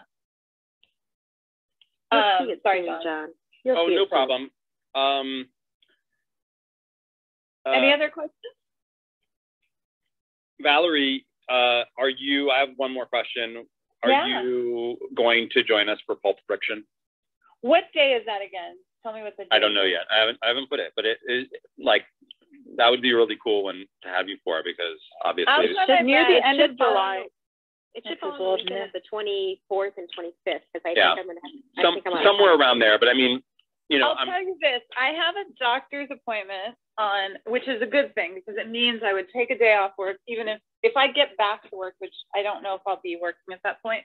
I will definitely be taking off the 27th and 28th, because I have doctor's appointments in the morning. So if you plan it on either of those days, like if you make it I'll let you know. I've got Alan, Nick, my sister, and Stan, and you are all folks that I would like to have there. But obviously, I'm going to have to it is not set in stone in the schedule, so I'm going to be sort of asking everybody and sort of getting a sense for who can make it. The one that I really want to be there for is Keiko's wedding, and I think you should really get Brenda. Lane gets married. You were there. You were there. No spoiler alert. No spoilers. I know. Brian's twin, don't you know? Yeah, where is that? You don't know. I'm not telling you who she marries, but you know that happened. Yeah, of course. Yeah, of course. Brian's beheaded by that. Yeah, apparently I'm beheaded by that point. Valerie, you're amazing. Thank you for joining us tonight. Oh, you're welcome. It was a blast. I mean, this was a really fun night. I've been having, and thank you guys. There was several of you guys that bought books this last week and a half, and I've been signing books live on TikTok and wherever anybody wants me to sign them. And I'm getting close. I think I'm down to 27 books or something. Oh it's just crazy. Gosh, can't wait. I'm going to buy right now. My book is crazy. So if you want to get one, buy it now, because I'm going to a memorial this weekend, and the member of the family that passed away, one of the family members is in the book, so it's possible that some of those people might go, hey, I want to buy one. So buy it now if you want to buy it. They can buy the next one. It's Where amazing. Can we get them from? What's that? Where can we get them from? Oh, if you guys follow me on social media at all, it's on my website, which is www.valeriescat, I like eyeball, scream, like you're screaming for your life, and then just go to the store. And if a lot of these people know, so if you want to ask, Chris just bought one, and people know how to get a hold of me. Regina, Find me on social media. Yeah. Mine came and it's amazing. Yeah. I highly recommend. Yeah, just buy it. Awesome. So I love it so much. Well, I'll let you guys get to talking about the episode. I know you enjoy being able to hash out all the theories. We call it the nitty gritty. We like to get the nitty gritty. The nitty and the gritty. And we do need to talk about Jess. Oh yes. In the last episode, and why don't we just start with you, Tasha? You have Bye, stuff guys. that you want to. Bye, Valerie. Bye, Valerie. Bye, Valerie. Yeah. Tasha's been super patient. Oh yes. Can I ask John? Oh, sorry. It's before. Yeah. Sorry, Nikki, if that's you. Yeah. Sorry. Before we get into the Jess topic, I was just wondering if I could read. It was a comment from one of our international members that couldn't come tonight.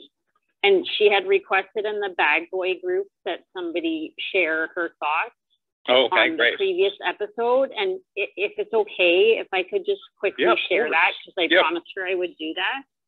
Wait, what? So this is from Anna. So she says, the love Lorelai and Luke have for each other has been there all along. This scene proves it. As cheesy as this sounds, everything about the dance makes my heart flutter. The look of pure happiness on Lorelai's face says it all. This scene shows us what true love looks like. From this moment on, neither one of them can deny the feelings they have for each other. I know there are other Gilmore Girls fanatics that love this scene just as much as I do. I hope you all enjoyed your time together on the couch tonight watching this episode. Oh, that is very awesome, very sweet, and I love it. She says that it makes her heart flutter. That's very, I wanted to say this earlier, but we kind of moved on, about how I've never had an actor be able to convey butterflies before, but in that scene, she gives me butterflies, the feeling that you get when you're with somebody new and it's exciting and you get butterflies. I totally feel that from her in that scene. It's great. I agree. Yeah. Let's because actually I want to talk about Luke and Lorelai across the first episode we watched and into the kiss. But I would like to hold off, and I really would like to focus on Jess right now. And then we'll talk about Luke and Lorelai after. We'll kind of, I think that's a good way to close out the night. So Tasha, thank you. Hit it. I've been so patient. I've been cleaning actually, so that's why I've been so patient. So I have always loved this scene, and when we talked about where we started and how old we were, and your little message to me, John, about me watching it at the age I did and how I've grown up with this show my whole life. This scene, me as a hopeless romantic, absolutely have loved this scene ever since I was 10 years old. And being 28 now, I have a different view on it, but hasn't shaped my feelings on Jess the character and Rory and Jess together and things like that. But with him being how he was in the last episode, really shows his emotion and how much he's not being he's being spontaneous, yes, and that's very not like Jess, because she's very reserved and very quiet, except for when he's around Rory. And I think you really see his love for her come out in that scene, because he read the book and he tried what Luke did and it worked for him. And so he thought, okay, if it can work for Luke, then it can work for Rory, because Rory and Lorelai are one and the same. And so he thought going into it, one, she's going to say yes because it worked for Luke. And two, why wouldn't it work? Because I know her, I've known her for so long and stuff like that. And so you can see when she's starting to say no, how much he's he's probably thinking I can't accept that. But at the same time, he loves her so much that he'll basically do anything to get her. And when he's saying you can trust me, you can count on me now, you can hear his voice kind of shake, and you never really see, except for the Teach Me Tonight episode, Jess gets super, super vulnerable or his voice shake in any way. And I think that shows how much he really does care for her, and how much he's not just thinking off the wall. He's really thought about this and wants to give this a try. And in the finale where Rory talks to Lane, how I could have packed my bag and gotten to the car and he would have changed his mind. I mean, yes, that could have been a possibility, because Jess is that type of person to just change his mind and just bounce. But I feel she could have said yes, tried it for the summer. And if she really didn't want to be with Jess, she could have been look, I've had so much fun, that we have history, but I don't think this is going to work for me anymore. She could have tried it for the summer and then bounced, but at the same time, it would have changed her whole trajectory of her character and things like that. I don't know. I love Jess, so I really feel for him in this episode, and I think she'll always regret saying no. Let's jump to somebody else and get because I'm totally hearing. No, I'm totally hearing you. I want to get some alternate perspective on it, because I get it. Makes complete sense. Zach, why don't you give us your thoughts on? I appreciate that. So I 100% disagree. I would not compare Jess's actions to Luke at all. Luke did it in a very by the book conservative way. Jess was very off the cuff. I don't think their approaches could have been even more different. And let's look at everything he said. He just did everything you shouldn't do with a girl. No means no. Came in without asking. Told her where she wants to go. Was trying to get up and leave everything. I mean, people are call the police on stuff like that. So, and even from an out of character perspective, I mean, Jess technically wasn't even possibly supposed to come back in this season. So I think they try to throw him in somehow. And it just kind of goes to show how unstable he really is for Rory. And the fact that he made her feel unsafe, that could have been possibly what pushed her towards Dean, because maybe she felt he was more safe regardless of the circumstances. So just but you know what I mean, I'm sort of in that camp. I feel I think I made it clear during the episode that I thought that it was Jess being his sort of entitled self, where he kind of thinks that no means yes, and that he gets what he wants. But to Tasha's point, I think you can't deny that this character is, true, he doesn't do it the way that Luke does it, right? That's for sure. But he's trying something he's never tried before. This is a character who up until now has when it comes to his feelings, has been, he's been really closed, and he's just giving it a shot, and there's a part of me that, while I don't think that he handled it right, I can't deny that guy's intense love for her, an intense desire to be with her.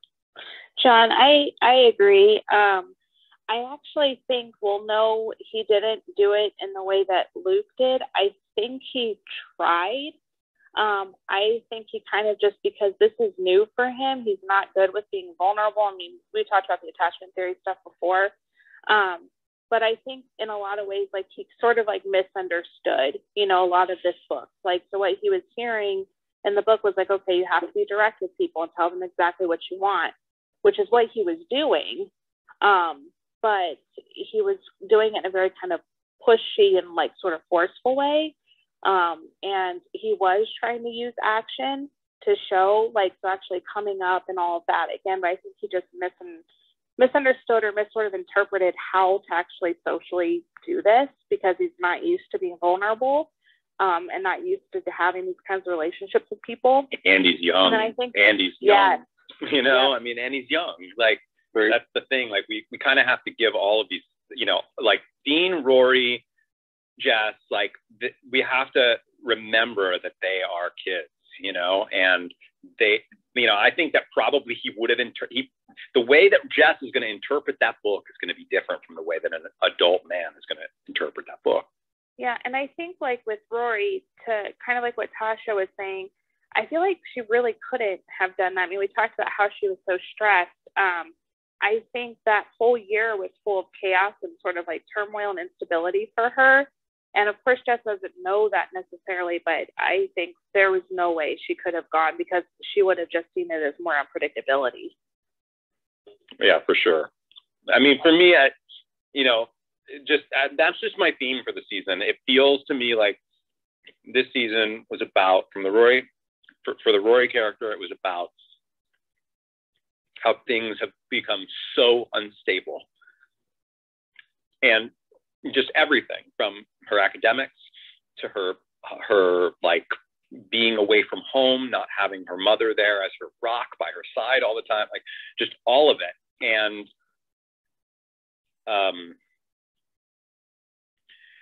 it made for a good season. That's for sure. It was a really, really, really good season.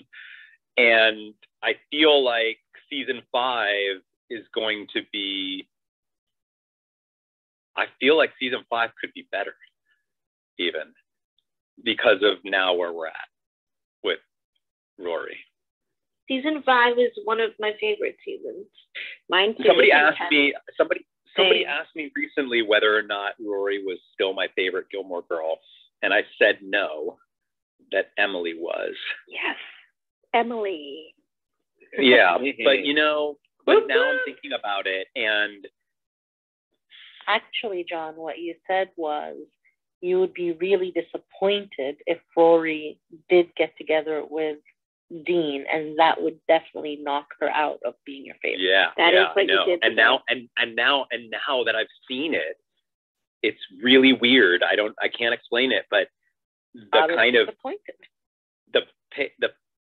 I'm disappointed. Yes, but strangely, I feel so bad for her, because I know that she understands that she made a mistake, even though she's saying she didn't, you know, like, even like everything she's saying there to her mother at the end, like, she knows her mom is right. Like, she can, and that's what hurts the most.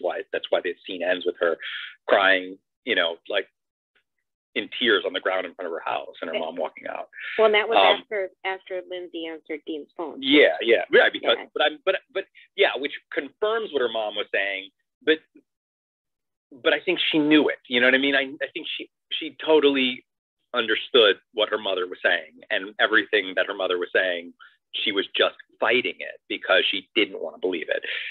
Anyway, because of that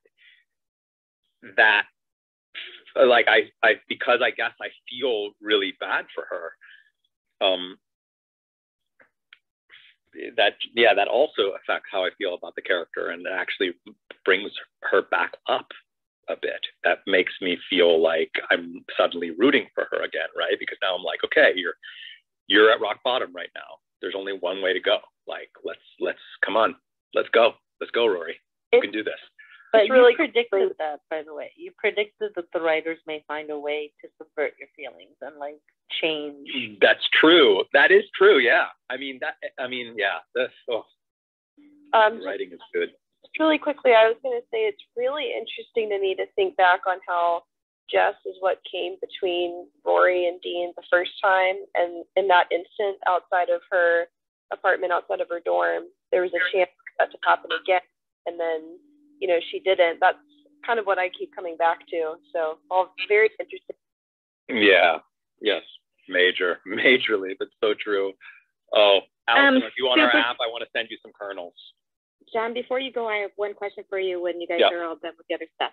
But I think Veronica wanted. Yeah, I would love to. Veronica, do you want to say something about the Jess thing? Because I will want to shift this over to end out our night with Lorelai and Luke, because I'm going to have to jump here in a second. Kind of a transition, actually. I wanted to talk about Jess and Luke, because I think Jess and Luke are so sweet. And I don't know if you picked up on this, but Jess helped Luke to pick out a tie.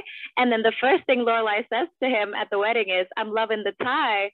And then when Luke and Jess have their little goodbye thing in Luke's apartment, Jess says, "Oh, so did the tie work out?" And Luke says, "The tie was perfect." So I love that. I mean, I love that scene between that scene between Luke and Jess was just awesome. Now, John, do you have it was so hard for Jess in that moment? What's up? Do you have more respect for Jess in that moment? Yeah. I mean, for sure. I don't. Just because I'm Team Dean, I've said this before, doesn't mean that I don't appreciate the Jess character and love when he's at his absolute best. You know, early on, I just didn't relate to the character, you know, because he's just it's a type of person that I just don't relate to them. Not the way that you do. You relate to the character because that people like that have been in your life and you've known them. I haven't really had people like that in my life, so I couldn't really relate to him, you know. But as I've gotten to know him better, I've seen his best moments and his worst moments. His worst moments, you know, obviously you know how I feel about those, but this was one of his best moments, and it was really awesome. John, can we talk about Digger to like segue into Luke and Lorelai? Yeah. Wait, I mean, the little scooper. How many folks got the little scooper? I did. I got it. Number 5. Awesome. 50 people got it. What was it? It was guest room, but space in between guest and room. And all lowercase. All lowercase. How did you get that? I didn't get it. I showed it to Regina. She got it. Yeah, Regina knew that it was 2 words, unlike some of us who thought it was 1 for some reason. Hey, John, can I just ask you one question before you shift into Luke and Lorelai? So the title of this episode, I never thought very hard on the title of this episode. I'm curious, what do you think Raincoats of Recipes refers to? What does it mean? That I don't know what it means. I'll tell you my translation that I thought of tonight, which for some reason is so dumb that I thought of this tonight and I never thought about it before. But I think it's condoms and love. Condoms. She just sent me a message that it's condoms. He didn't want to come up on the couch and tell everybody himself that it was condoms. He decided he would text me that it was condoms. Hey, John.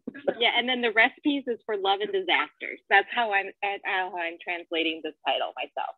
So love it. Hey, John, I'm bouncing because it's late and I got things to do. But it's super important that you check your Twitter DMs when you get the chance, because I sent you one that's kind of important. Will do. Cool. All right, bye guys. All right. So let's shift over to. Well, do we want to talk about Digger? I mean, I don't really have much to say about Digger. I would like to talk about Digger. Okay, let's hear it. Okay, so I know that like your opinion on him started to change a little bit from the first time that we meet him, but even in those moments where I start to like him, it's all diminished by this moment when he shows up at the inn and he refuses to leave, and he tells people that, or Luke, that he's still with Lorelai. And that just brings me back to the first moments of meeting him and how he is just such a slime ball who refuses to take no for an answer. And I will say, I am fully on his side. I understand why he's suing Richard, and like I think that he should, because what Richard did to him is terrible and disgusting. But like this whole moment makes me hate him as a character again. And also, we never see him leave the inn. For all we know, he is still in the bathroom at this very moment. That's funny. Yeah, I mean, it's a terrible, terrible, terrible episode for the Digger character. I mean, it just, he's shown in just about the worst light that he's been shown on the entire season of the show, and I would say even worse than the first meeting that you have with him. I didn't really feel anything for Digger except kind of like, all right, done with Digger. Like, let's move on to Luke and Lorelai. We can kind of enjoy that.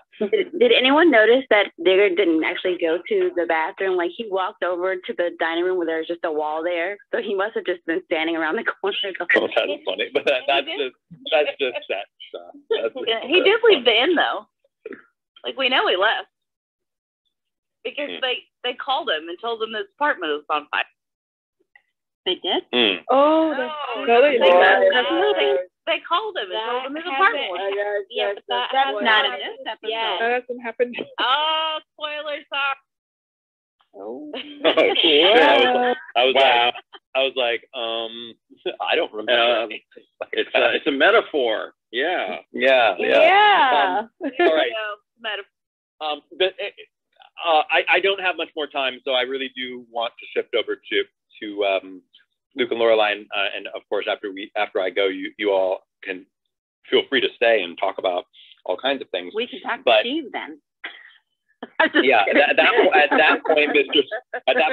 Snuffleupagus will come up onto the couch and actually show himself now.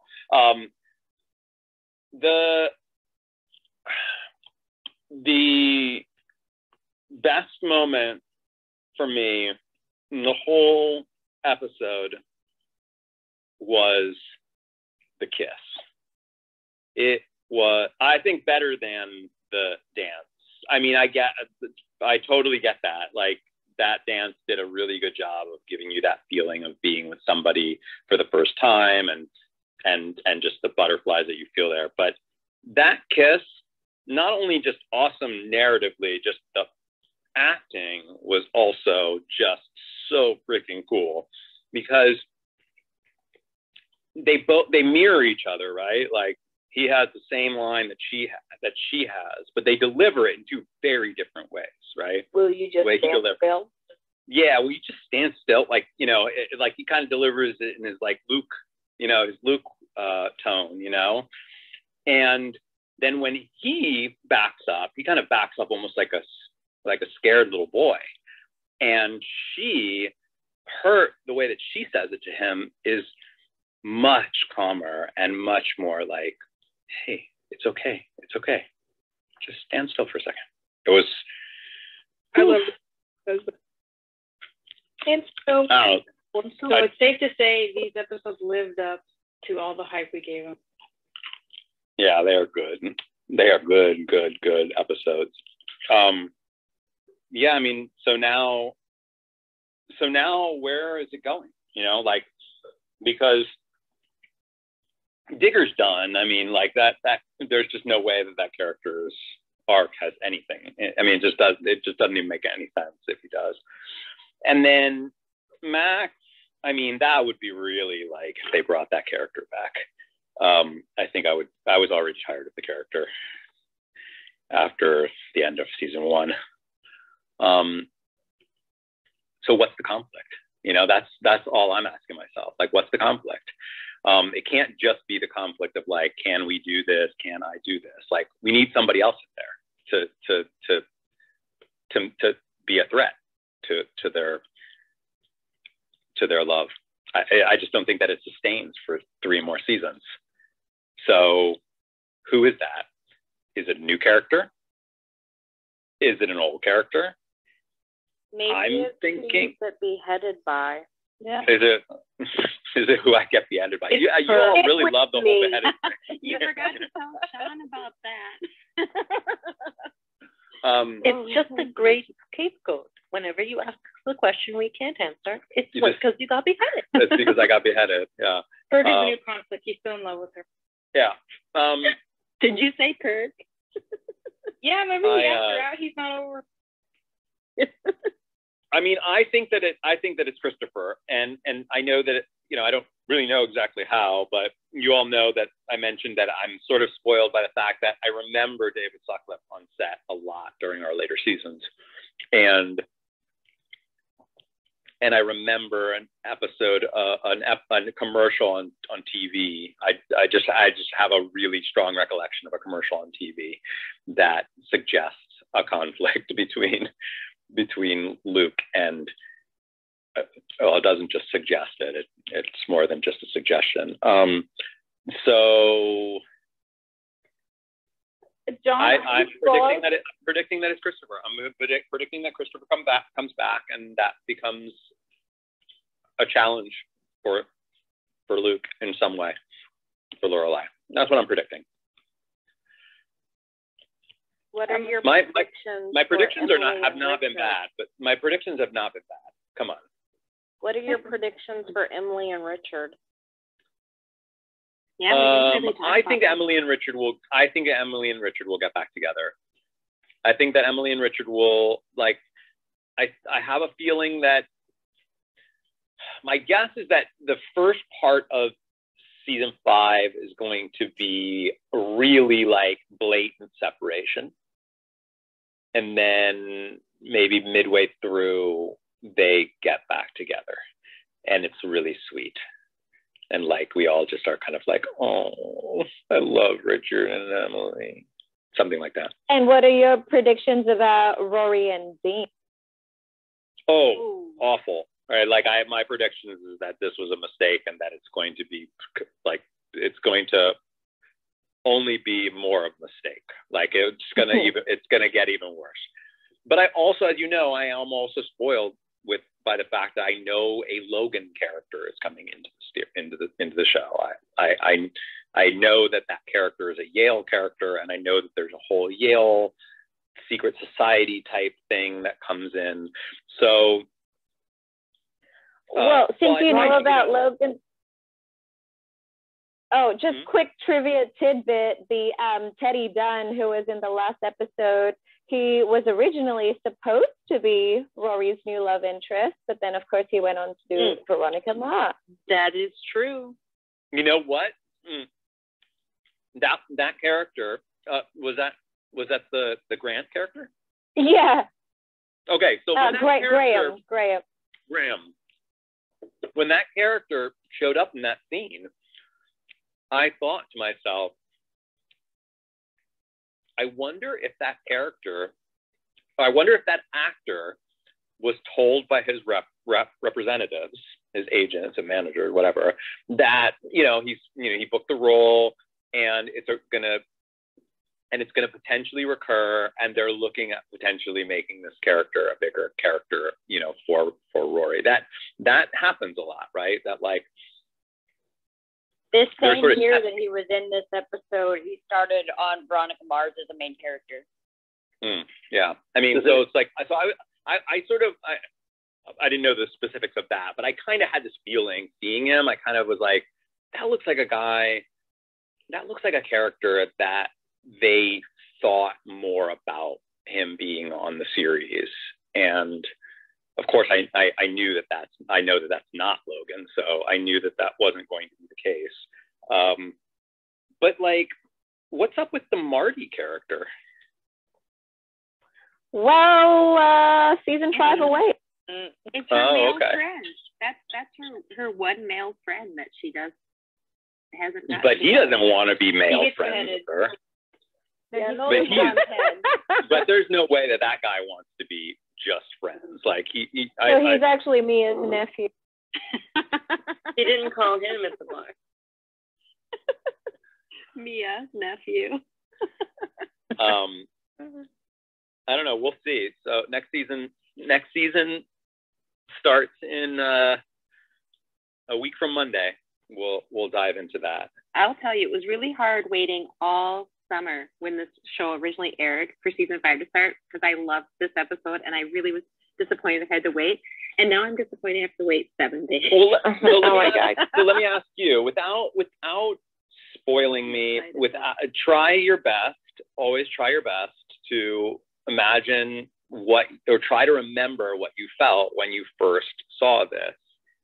Did you think that Rory and Dean were going to continue to build that storyline between them? Like Lindsay, he gets a divorce with Lindsay, that like we're working towards these two characters coming together again. I had hoped not.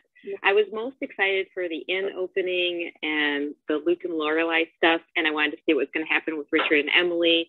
I was glad that I thought Digger was just gone, but the Rory and Dean was really my least favorite part of the storyline, and still is to this day. And I don't know if you remember, a long time ago I said I have strong feelings about Dean, but I can't tell you why. This was why, because of what he did in this episode tonight with Rory. And so for me, I just remember hoping they weren't going to do that storyline much more than they realized they made a mistake. But it was all the other stuff that I was very excited for. And what makes me love this episode is the townspeople doing the run at the inn and all that other stuff. And Kirk, I mean, come on, he was hilarious in this episode in so many ways and so sweet at the same time. But this episode ends with a cliffhanger on Rory. So like all I'm thinking is like, what is going to happen to Rory? Like I'm not necessarily thinking like I hope they get together, but I am largely thinking about what is going to happen with that plot. Like, like what are they going to do there? It was a little heartbreaking too, but it was probably the one thing I thought about the least when I was waiting for the show to return. I'll be honest about that. Right. Me too, Chris. I don't know about others though. Yeah. So I binged it on Netflix, so I have no. You have no opinion. She didn't have to wait 5 watched months like it us. at 5 years old. So at this point, I must have been like 8 or 9. So it's interesting thinking back to like what I thought then. And my mom is a huge Team Dean fan. So I think a lot back then, I really took in what she was saying instead of really being able to make up my own opinion until like watching it when I got older. Like I was able to really see like, oh, I like this person because now I'm older and able to make up my mind. Like at 5 years old, starting to watch a show. It's an adult show, obviously.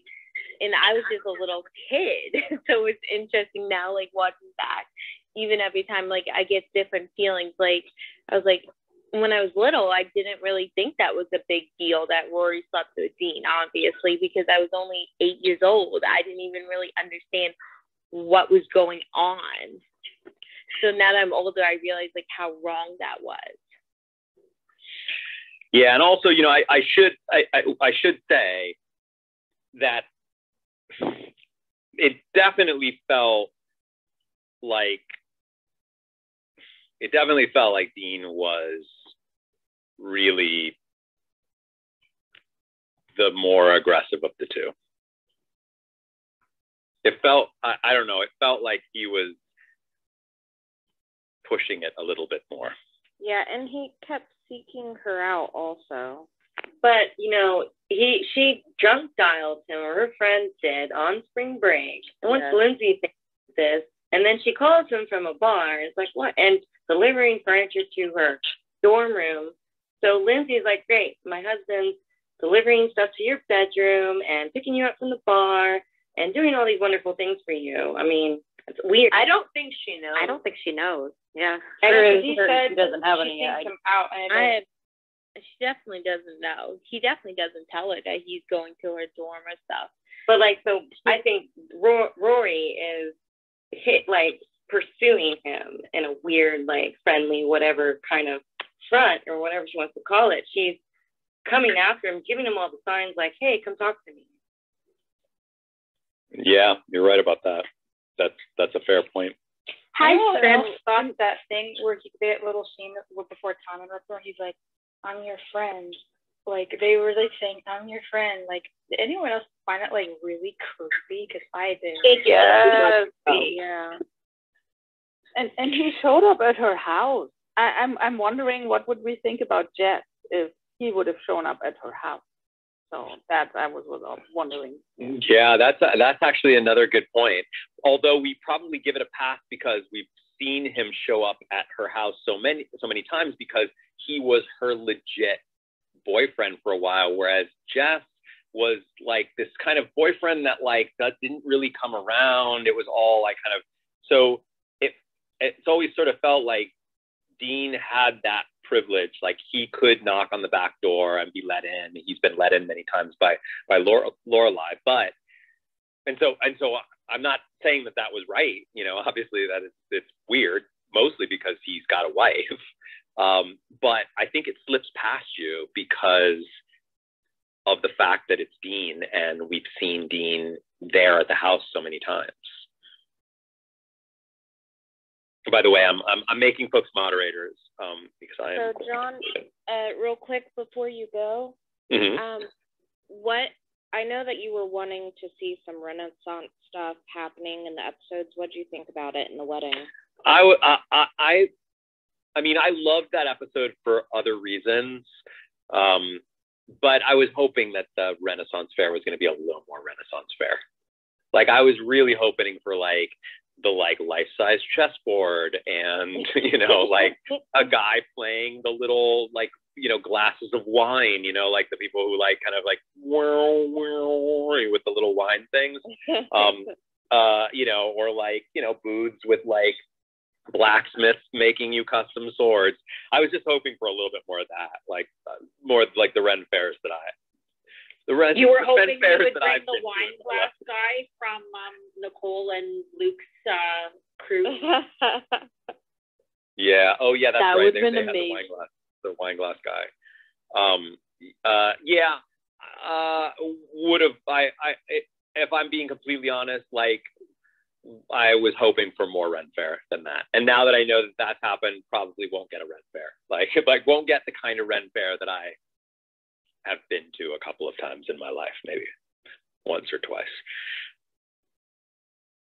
Hey, John. So it's like how some of us have only seen Gilmore Girls once or twice, John? That's how Yeah, just that once or twice, like maybe once or twice to a Ren Fair. And you don't wear costumes or anything? No, I never really wore. I really didn't wear costumes, but I used to love going to Ren Fairs.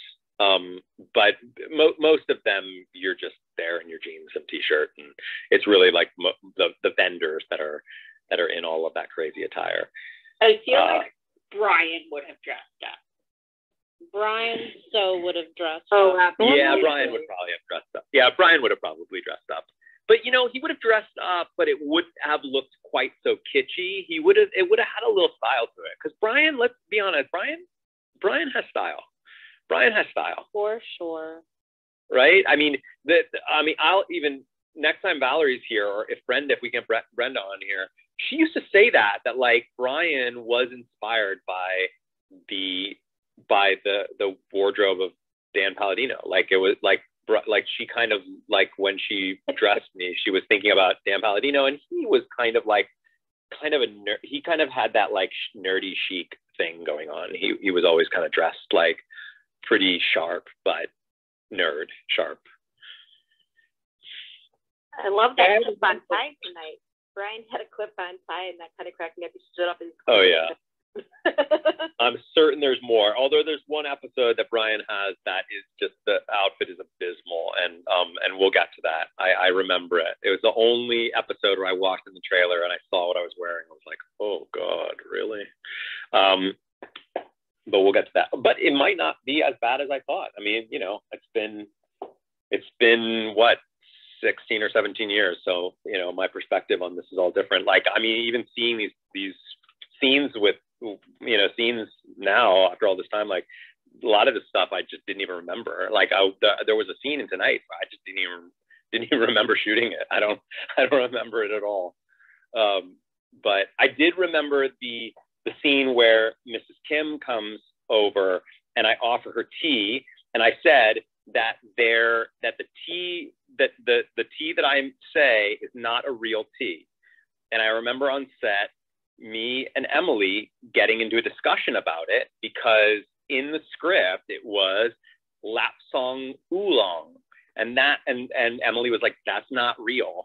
She was like, it's either oolong or Lapsang souchong. Souchong, you know? And we were like, well, what do we do? Like should I say oolong? Should I say Lapsang souchong? Like, and she was like,